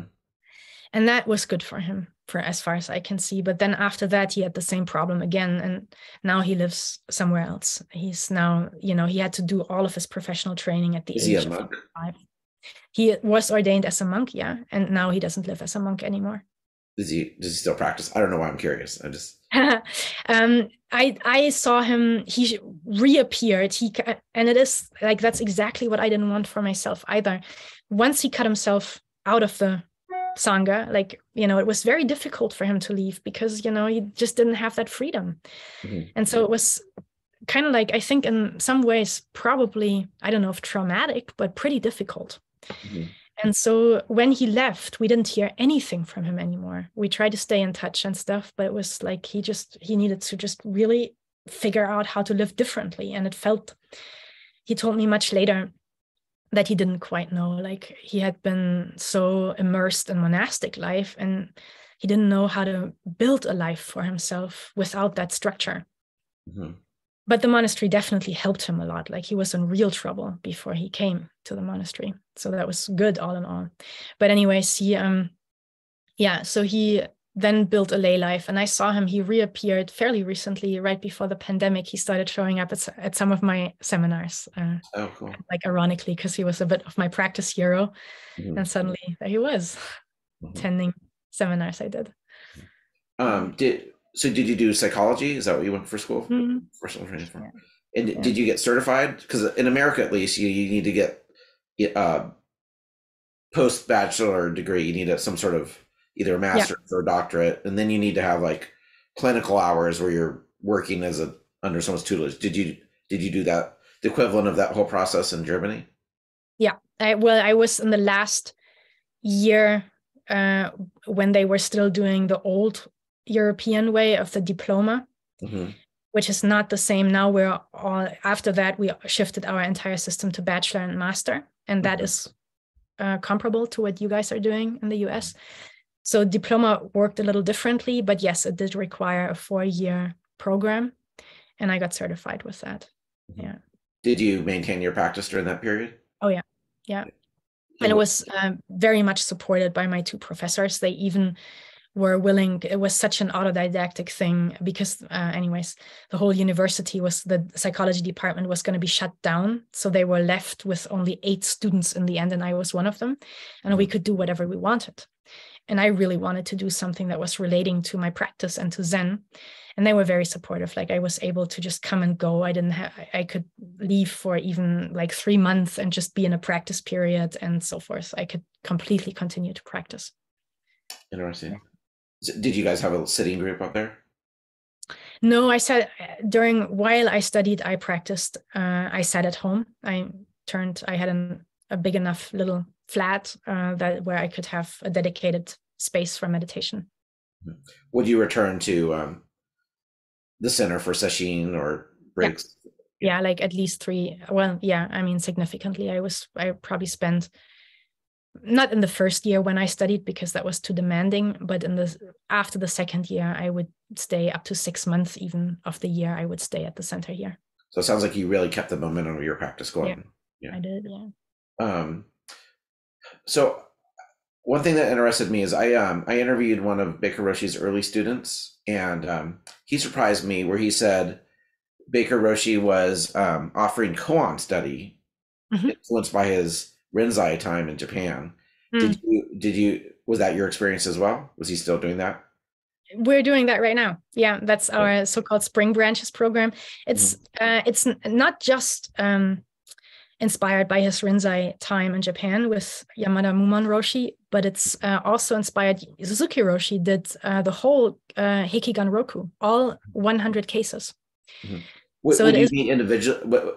Sorry for interrupting, but was it like a group seminar, or would you do koan study individually with him in Dokusan? both. But right now we're doing a group seminar, and we did a 15-year-long program here, going through case by case of the Shoyo Roku.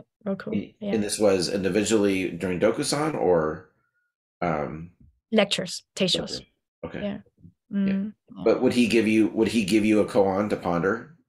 No, what he does is not like he may sometimes, like with me, he's done it a couple times, but usually the idea, at least that's how he presents it, when koans are used in Soto, they are used still as clearly as teaching devices, but the dynamic tends to be a little different. And the way he's doing it is he will present a koan sometimes very explicitly, like right now, our entire practice week is just about koan 1 from the Shoyo Roku.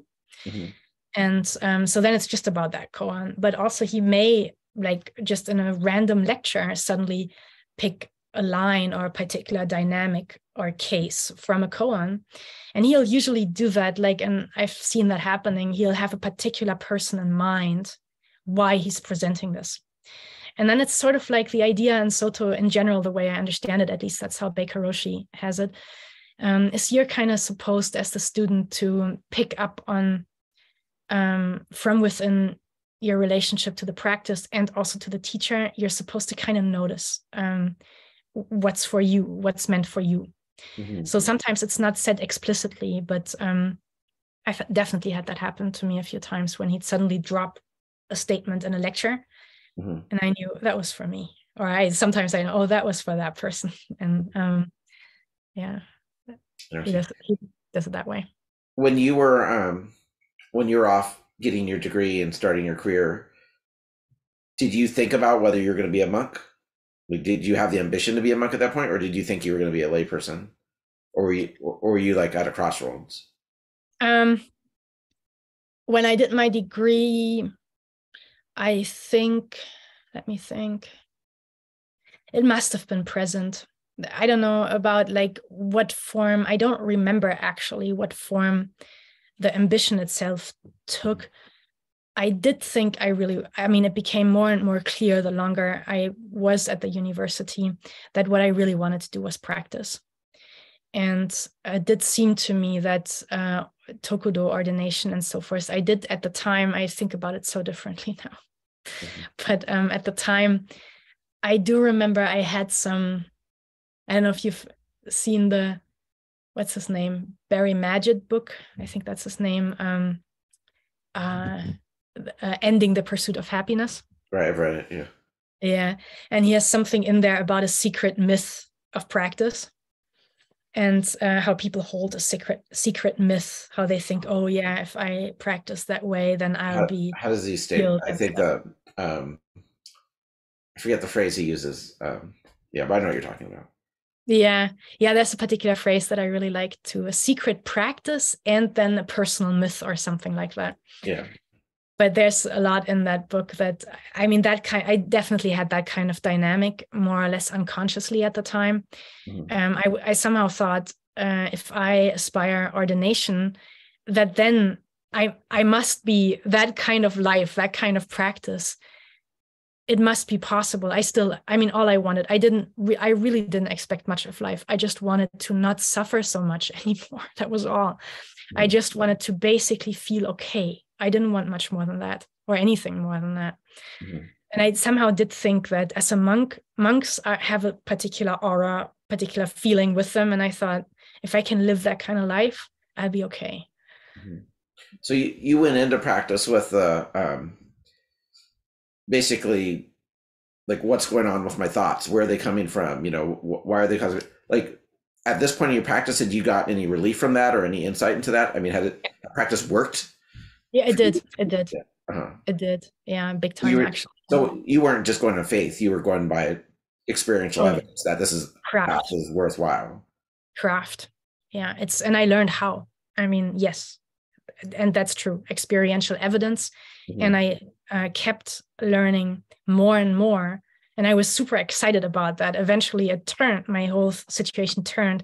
Eventually, there was a point when I was actually excited about a new form of suffering. I was like, "Oh, great!" A new, like, it was a little bit like an exciting mathematical problem or something, because I was actually starting to approach it as a craft, and I knew each thing that appeared would, like, I'd have to learn how to become the kind of person that can now be with that can live with, that can cope with, that can learn from it somehow. So there was certain excitement around just learning how to be a person. Interesting. So what did you do after you got your license to be a therapist?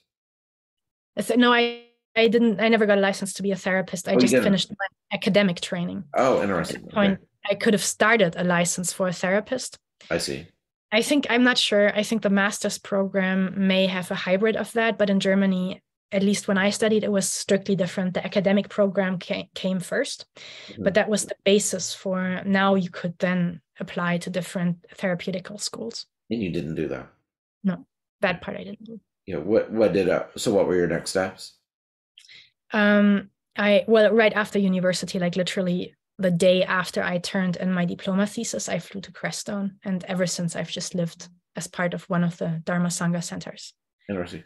In your biography, short little biography, it says you train at the School of Body Mind Centering. Could you tell what that is and how that fit into your practice and what it's all about?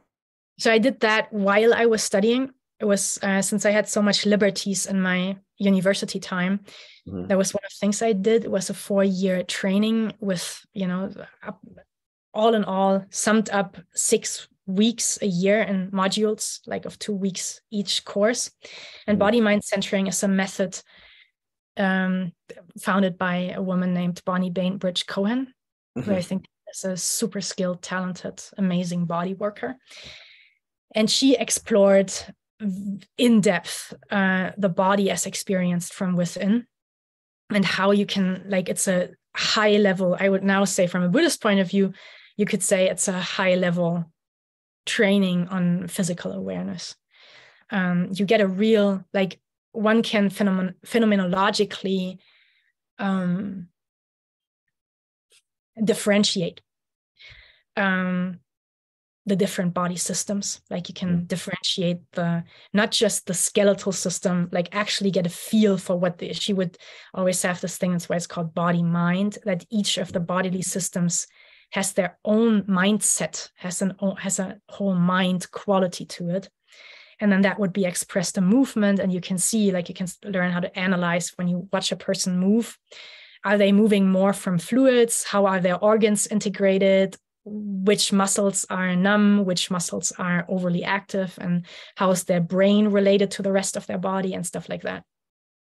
And it also has a whole strand of developmental training, like how is the whole motor neurological system developed, and where is it lacking development or blocked or something. So it's bodily awareness. Did this inform any sort of somatic or embodied aspects of Zen practice for you? Yeah, many people say, I don't know so much, but people reflect to me a lot. They say when I talk about Zen practice that I tend to speak about it as a physical event.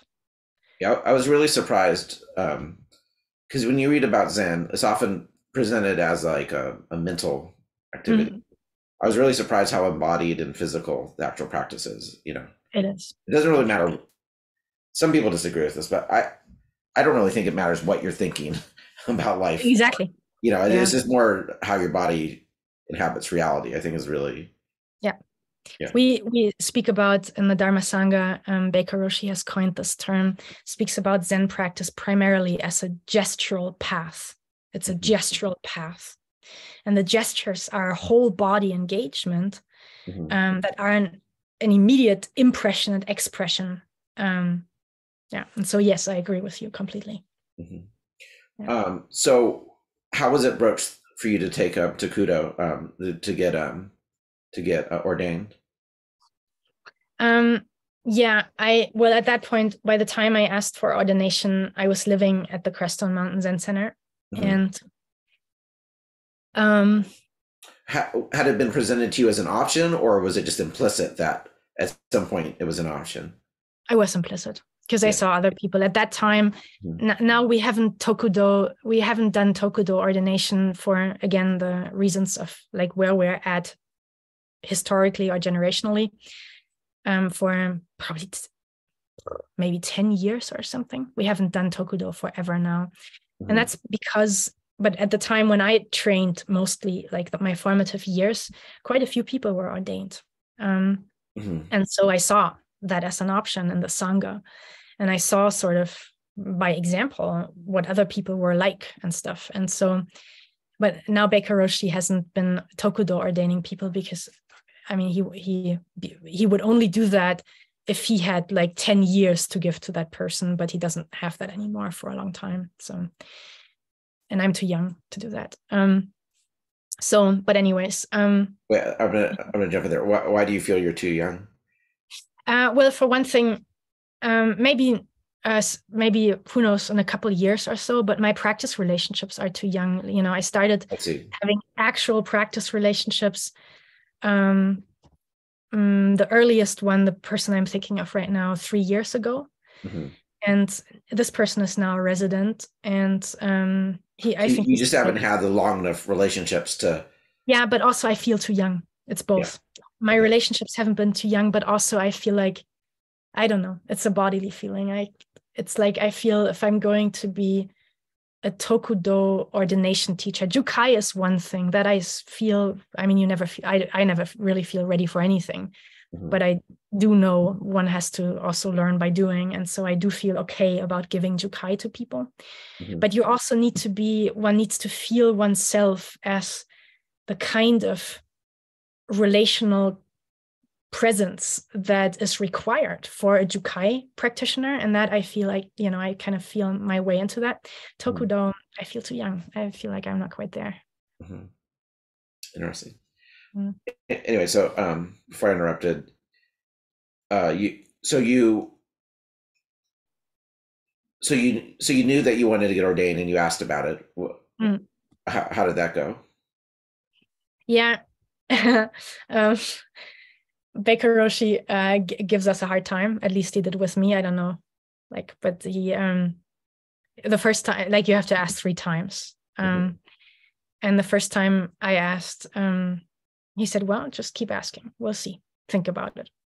And I asked the second time only 1 day later, but probably wasn't intended that way. Usually, I mean, I would expect a person to leave like half a year time or something to actually consider. Anyways, I asked again the next day because I was clear I wanted to do this. And then he gave me a tough talk. He said, "Well, here are all the things I'm going to be expecting of you. And here are all the things where I see, you know, you just have to change." Can you remember what any of the things you would have to change were? What was it? My commitment. He felt he didn't feel I was yet really doing my activity with and for the Sangha. And that was true. It was like a personal practice still at that point. Yeah. And then there were other things, like I was way too emotional. Like I couldn't handle criticism at all. Like that. Yeah. So between that second time, how long until the third time that you asked? Yeah, then I waited a little while. So I forget.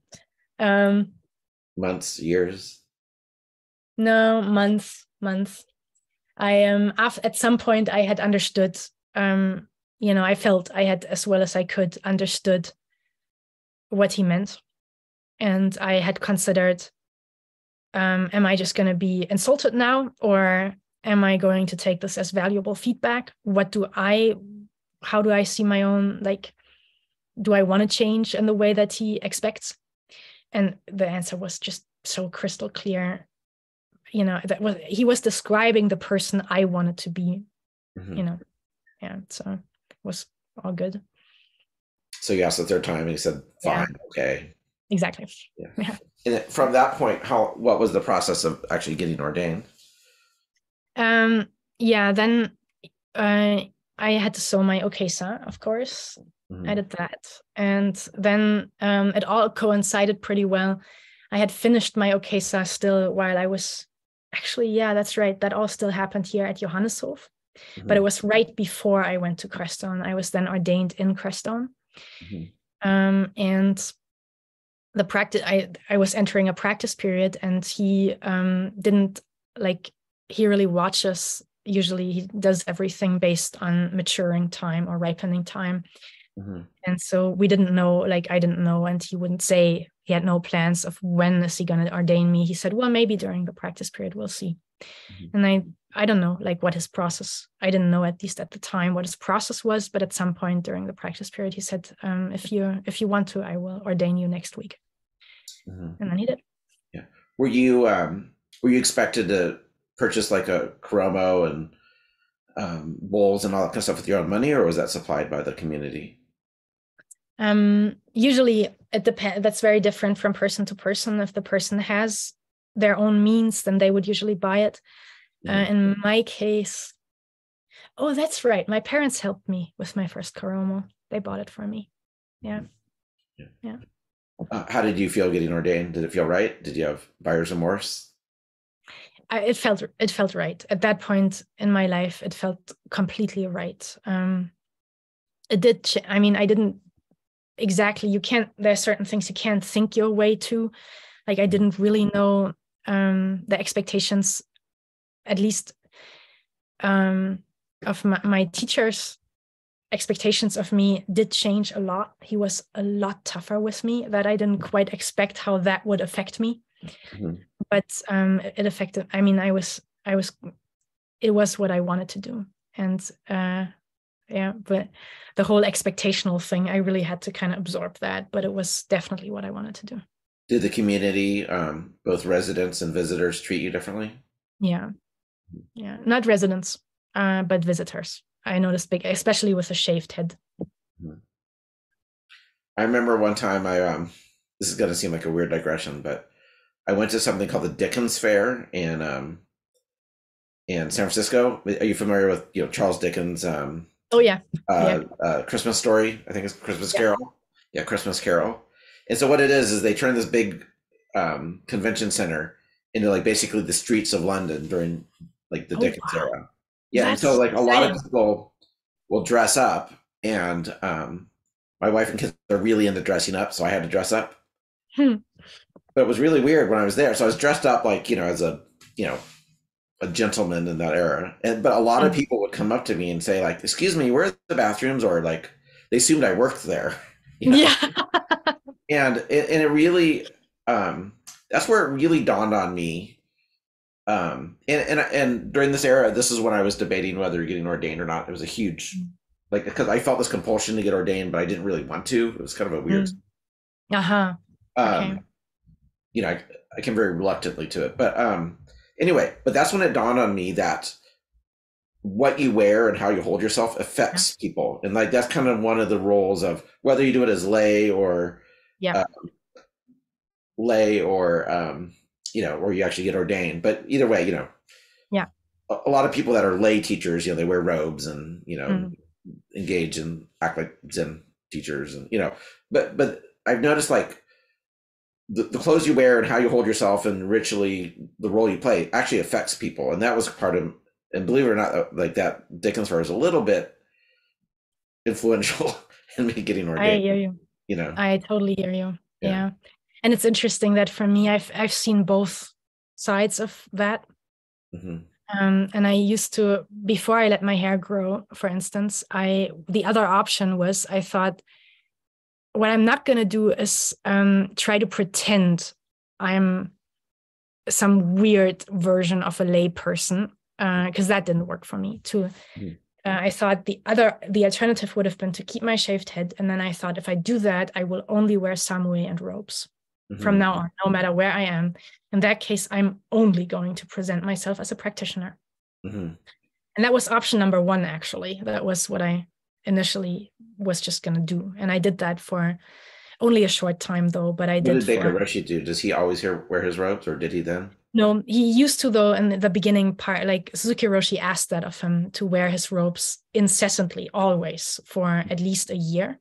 And then after that, he was allowed to wear samue and normal clothes sometimes. But he used to, when, like now he's so old, he has a hard time with all the robes and stuff, but he still wears them as much as he can. But like in our daily life, we only wear robes for zazen, but not for daily activity. You wear samu? As in our daily lives, actually not even that. In practice period, yes. Or in like so right now you're wearing a regular shirt. Exactly. Yeah. Exactly. So this would be something you would walk around the monastery with. Yeah. Or the center with. Yeah, exactly. In daily life. Yeah. Yeah. Do you guys wear your rakasus as you're walking around? Yeah. And yours, is yours gray? No, this one is brown. Oh, it's the camera, I guess. Yeah. Yeah. Grayish. Yeah. So dark brown though. Yeah. And so after so he was tougher with you after you got ordained, but did the nature of your training and practice, did he want you to have a more intellectual grasp of Buddhism? Did he like assign sutras to you or anything like that? No, his focus really is on daily life and the development of the character, sort of. Yeah, I mean, it's like, it's expected you do that on your, like, he doesn't assign that, he just expects, in his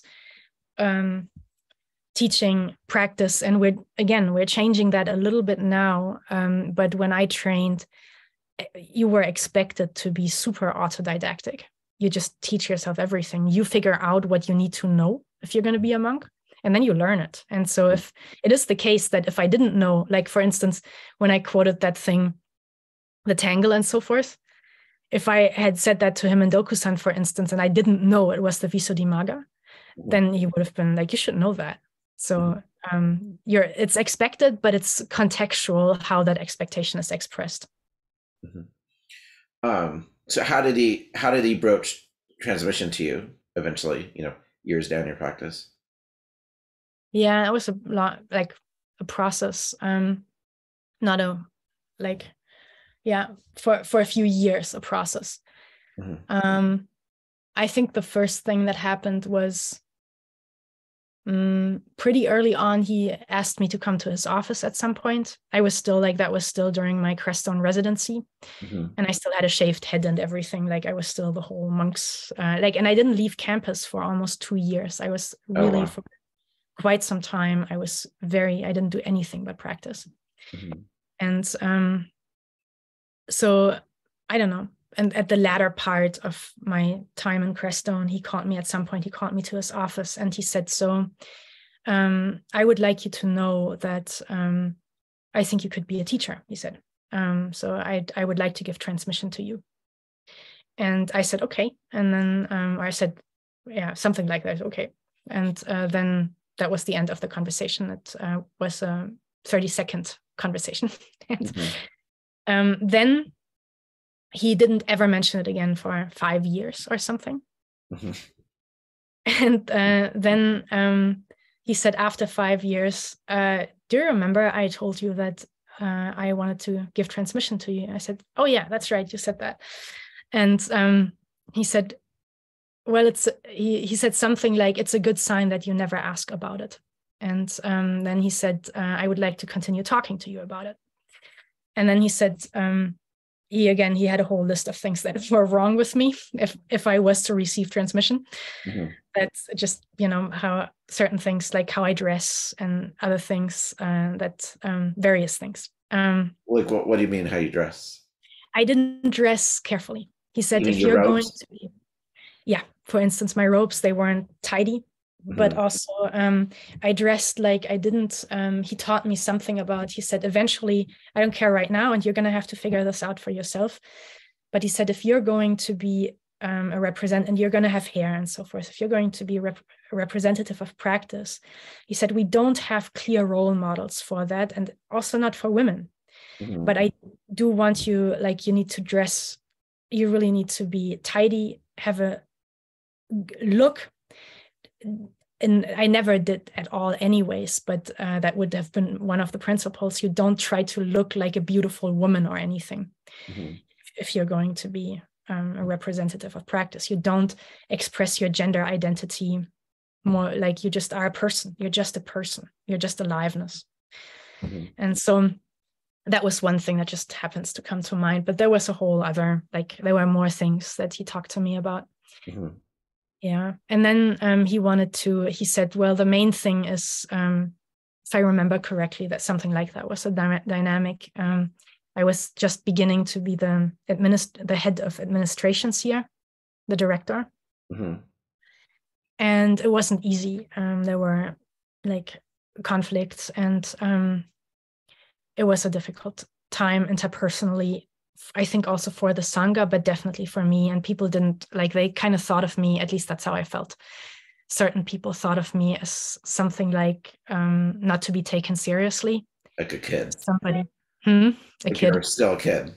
Yeah, like a kid, and like Baker Roshi's pet or something like that, because I was completely loyal to him. I was very like dedicated to him, and they were thinking, which wasn't the case at the time already. They were wrong, but they thought I would just always say yes to him. But that wasn't the dynamic. The dynamic was, I knew I could still learn a lot from him. And once that changed, once I felt, and there was such a point when I felt, probably I felt like I've now learned pretty much everything I can learn from him. Mm-hmm. And at that point, the dynamic changed. Then I started, he says more than he likes. I say no. Yeah, exactly. Mm-hmm. Yeah, but the dynamic was, I just felt there's so much I can learn. He's much more, even when I disagree with him, he's much more right than wrong. And I could see that. And people, sometimes people thought they didn't take me seriously. And so that was difficult. And one of the things he said to me is, I can't help you. I would like to see you make this work for yourself. If you're going to have a leadership role in the Sangha, you have to find your own place. You have to figure out how to find your own place. And so that took time. It took several years. And I don't know exactly how it happened, but it did work out for me. It was sometimes painful. It required quite a bit of emancipation, maturity, and so forth. But anyways. So when you went through the ceremony, was it just more of the same, or was it emotionally resonant for you? Or the ceremony, it's nothing like that I've ever seen. It's a midnight ceremony. Mm-hmm. Do you guys do it over 7 days? No, we don't. We did it over 2 days. Mm-hmm. Or like one, the whole process in the end, something like 2 days. And it's basically, it's pretty much secret, there's only 2 witnesses. Mm-hmm. And not necessarily, nobody really knows about it. Mm-hmm. It's then the Sangha isn't informed we're going to do that. They sort of know, because you can't really prepare all the buildings without anyone noticing. Mm-hmm.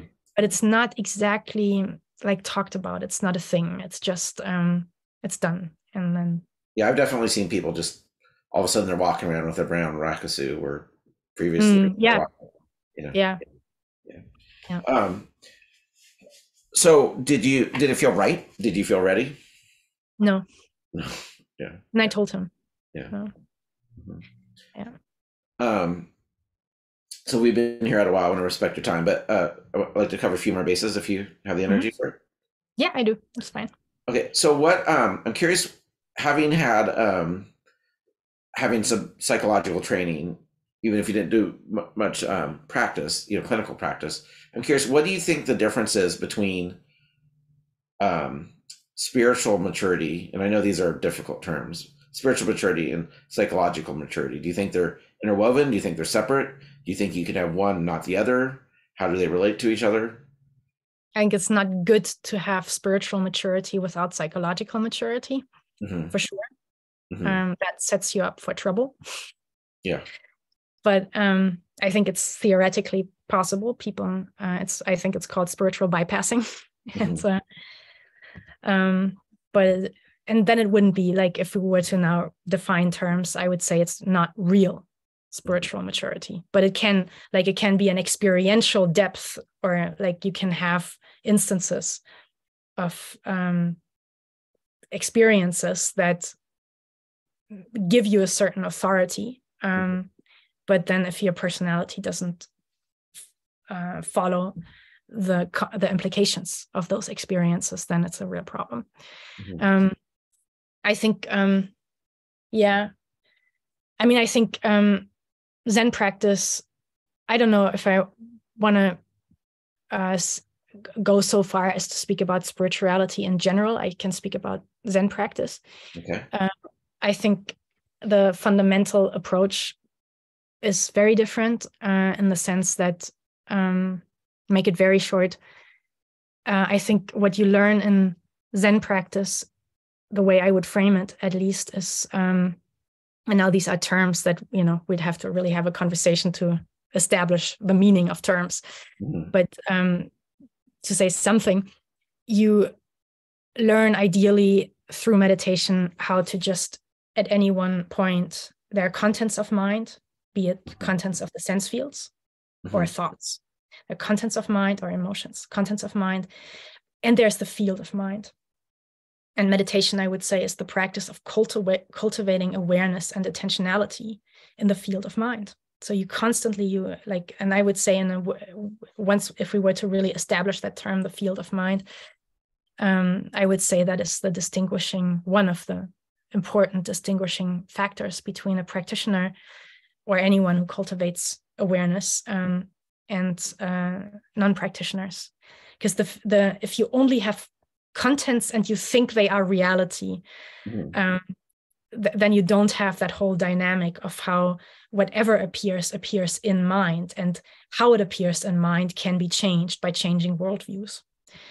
So I would say essentially the work of Zen practice is a transparency of, like, you start seeing how your own worldviews affect your mind and your world, therefore. And you start learning the craft of shifting worldviews into more accurate worldviews. Most of our worldviews, cultural worldviews, personal views, from biography, from trauma, are deluded. And the delusion, this is just, just Buddhist stuff, but that's how I would frame it, starts with the moment we, even in just early stages of perception, once we start thinking the world is out there, and it's what I'm seeing is not, I'm not perceiving my perception of the world, but I think I'm perceiving that thing there. That is the thing. That is where I think delusion starts. And so Zen practice being working specifically more like on cultural worldviews, actually, personal worldviews, in the way I understand practice, sort of taken for granted. You figure that out for yourself, how you work with your personal views. But the cultural views are much harder to see, much more embedded. And I think Zen practice and the whole idea of original mind it's a practice to free yourself from the cultural views that are held. So psychology, sort of, at least Western psychology, more or less, and that is changing to some extent, but is taking the cultural worldviews pretty much for granted. It doesn't think that that's where the problem is.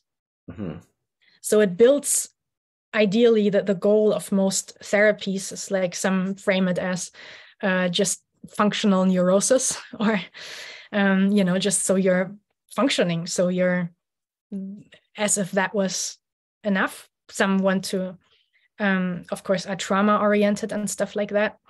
But basically, the way I see the field of psychology, more or less, it still carries. It doesn't touch so much the underlying worldviews. Zen does mostly that. It shifts you to an experience of the field of mind in which you can start sedimenting through the cultural views until you actually realize a real sense for what a category-free mind is like. Mm-hmm. And so it's a liberation of aliveness. It's not a perfection of personality or an improvement of personality. It's a liberation of just being an alive, vibrant sentience. Yeah. Do you think cultivation and awareness of the field of mind, do you think it's inevitable for all Zen practitioners? Or, I mean, do you think just like day one of Zazen, you're tapped into that? Or do you think it's something that needs to be cultivated? Or do you think it's inevitable? Have you encountered people who've practiced a long time who don't really seem to touch that field? I have, unfortunately, because I do think it's like practice from my point of view, unless it's not something that comes easily. Like, it's not, you're born with consciousness externalizing the world. You're born with dreaming mind. You're born with deep sleep mind.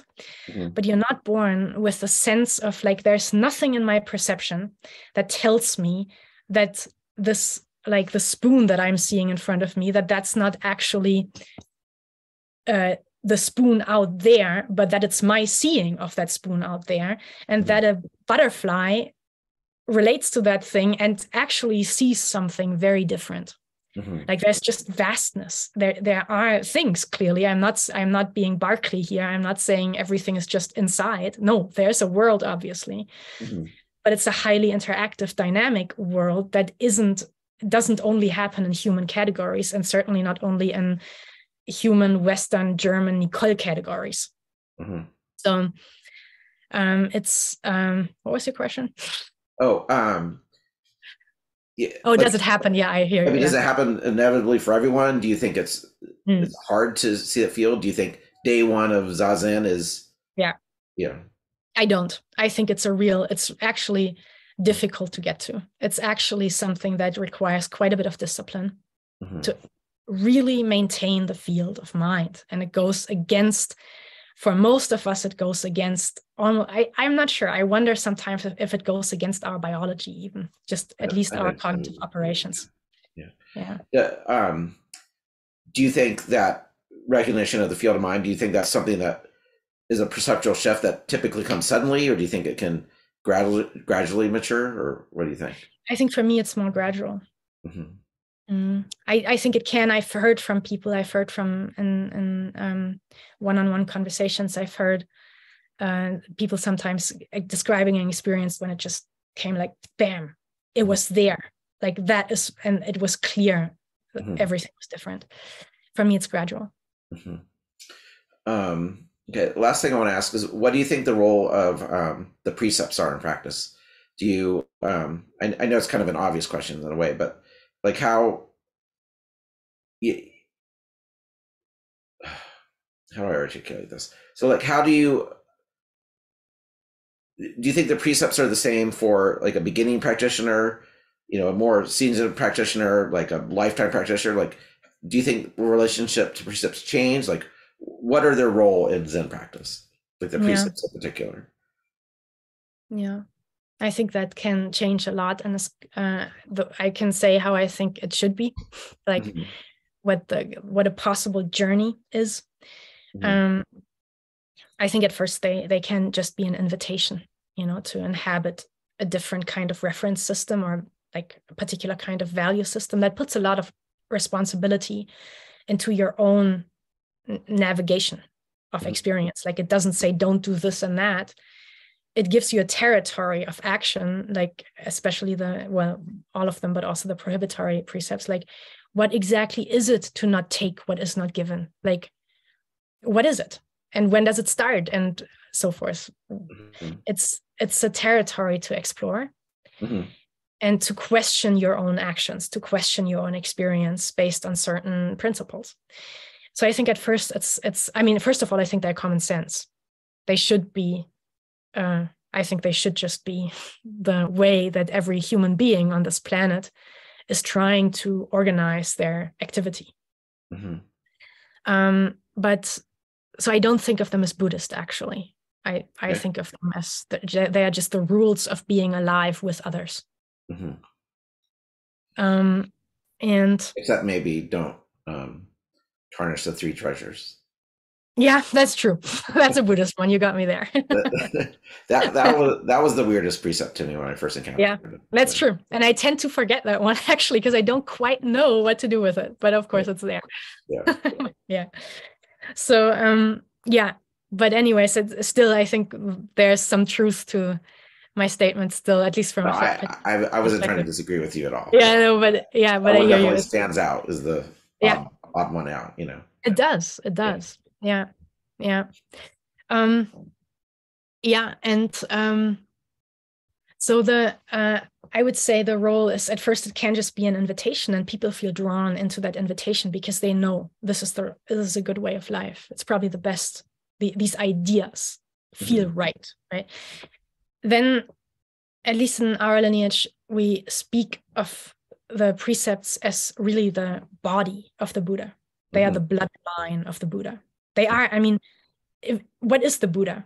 The Buddha is a historical person, but it's also a shared body, and a body and a shareable body. And the architecture, or in this case, we say the blood of that body, is the precepts. So I think that journey too can be up to a point where the precepts aren't even, where there's just one basic feeling from which all the precepts emerge naturally. And when you're no longer any distinct from such embodied action. Yeah. Great. Is there anything else you want to touch on before we take off here? I feel like we've covered everything. Okay. All right, great. Yeah. All right, well, thank you so much. Well, thank you so much. It was fun to talk to you. I hope I didn't talk too much.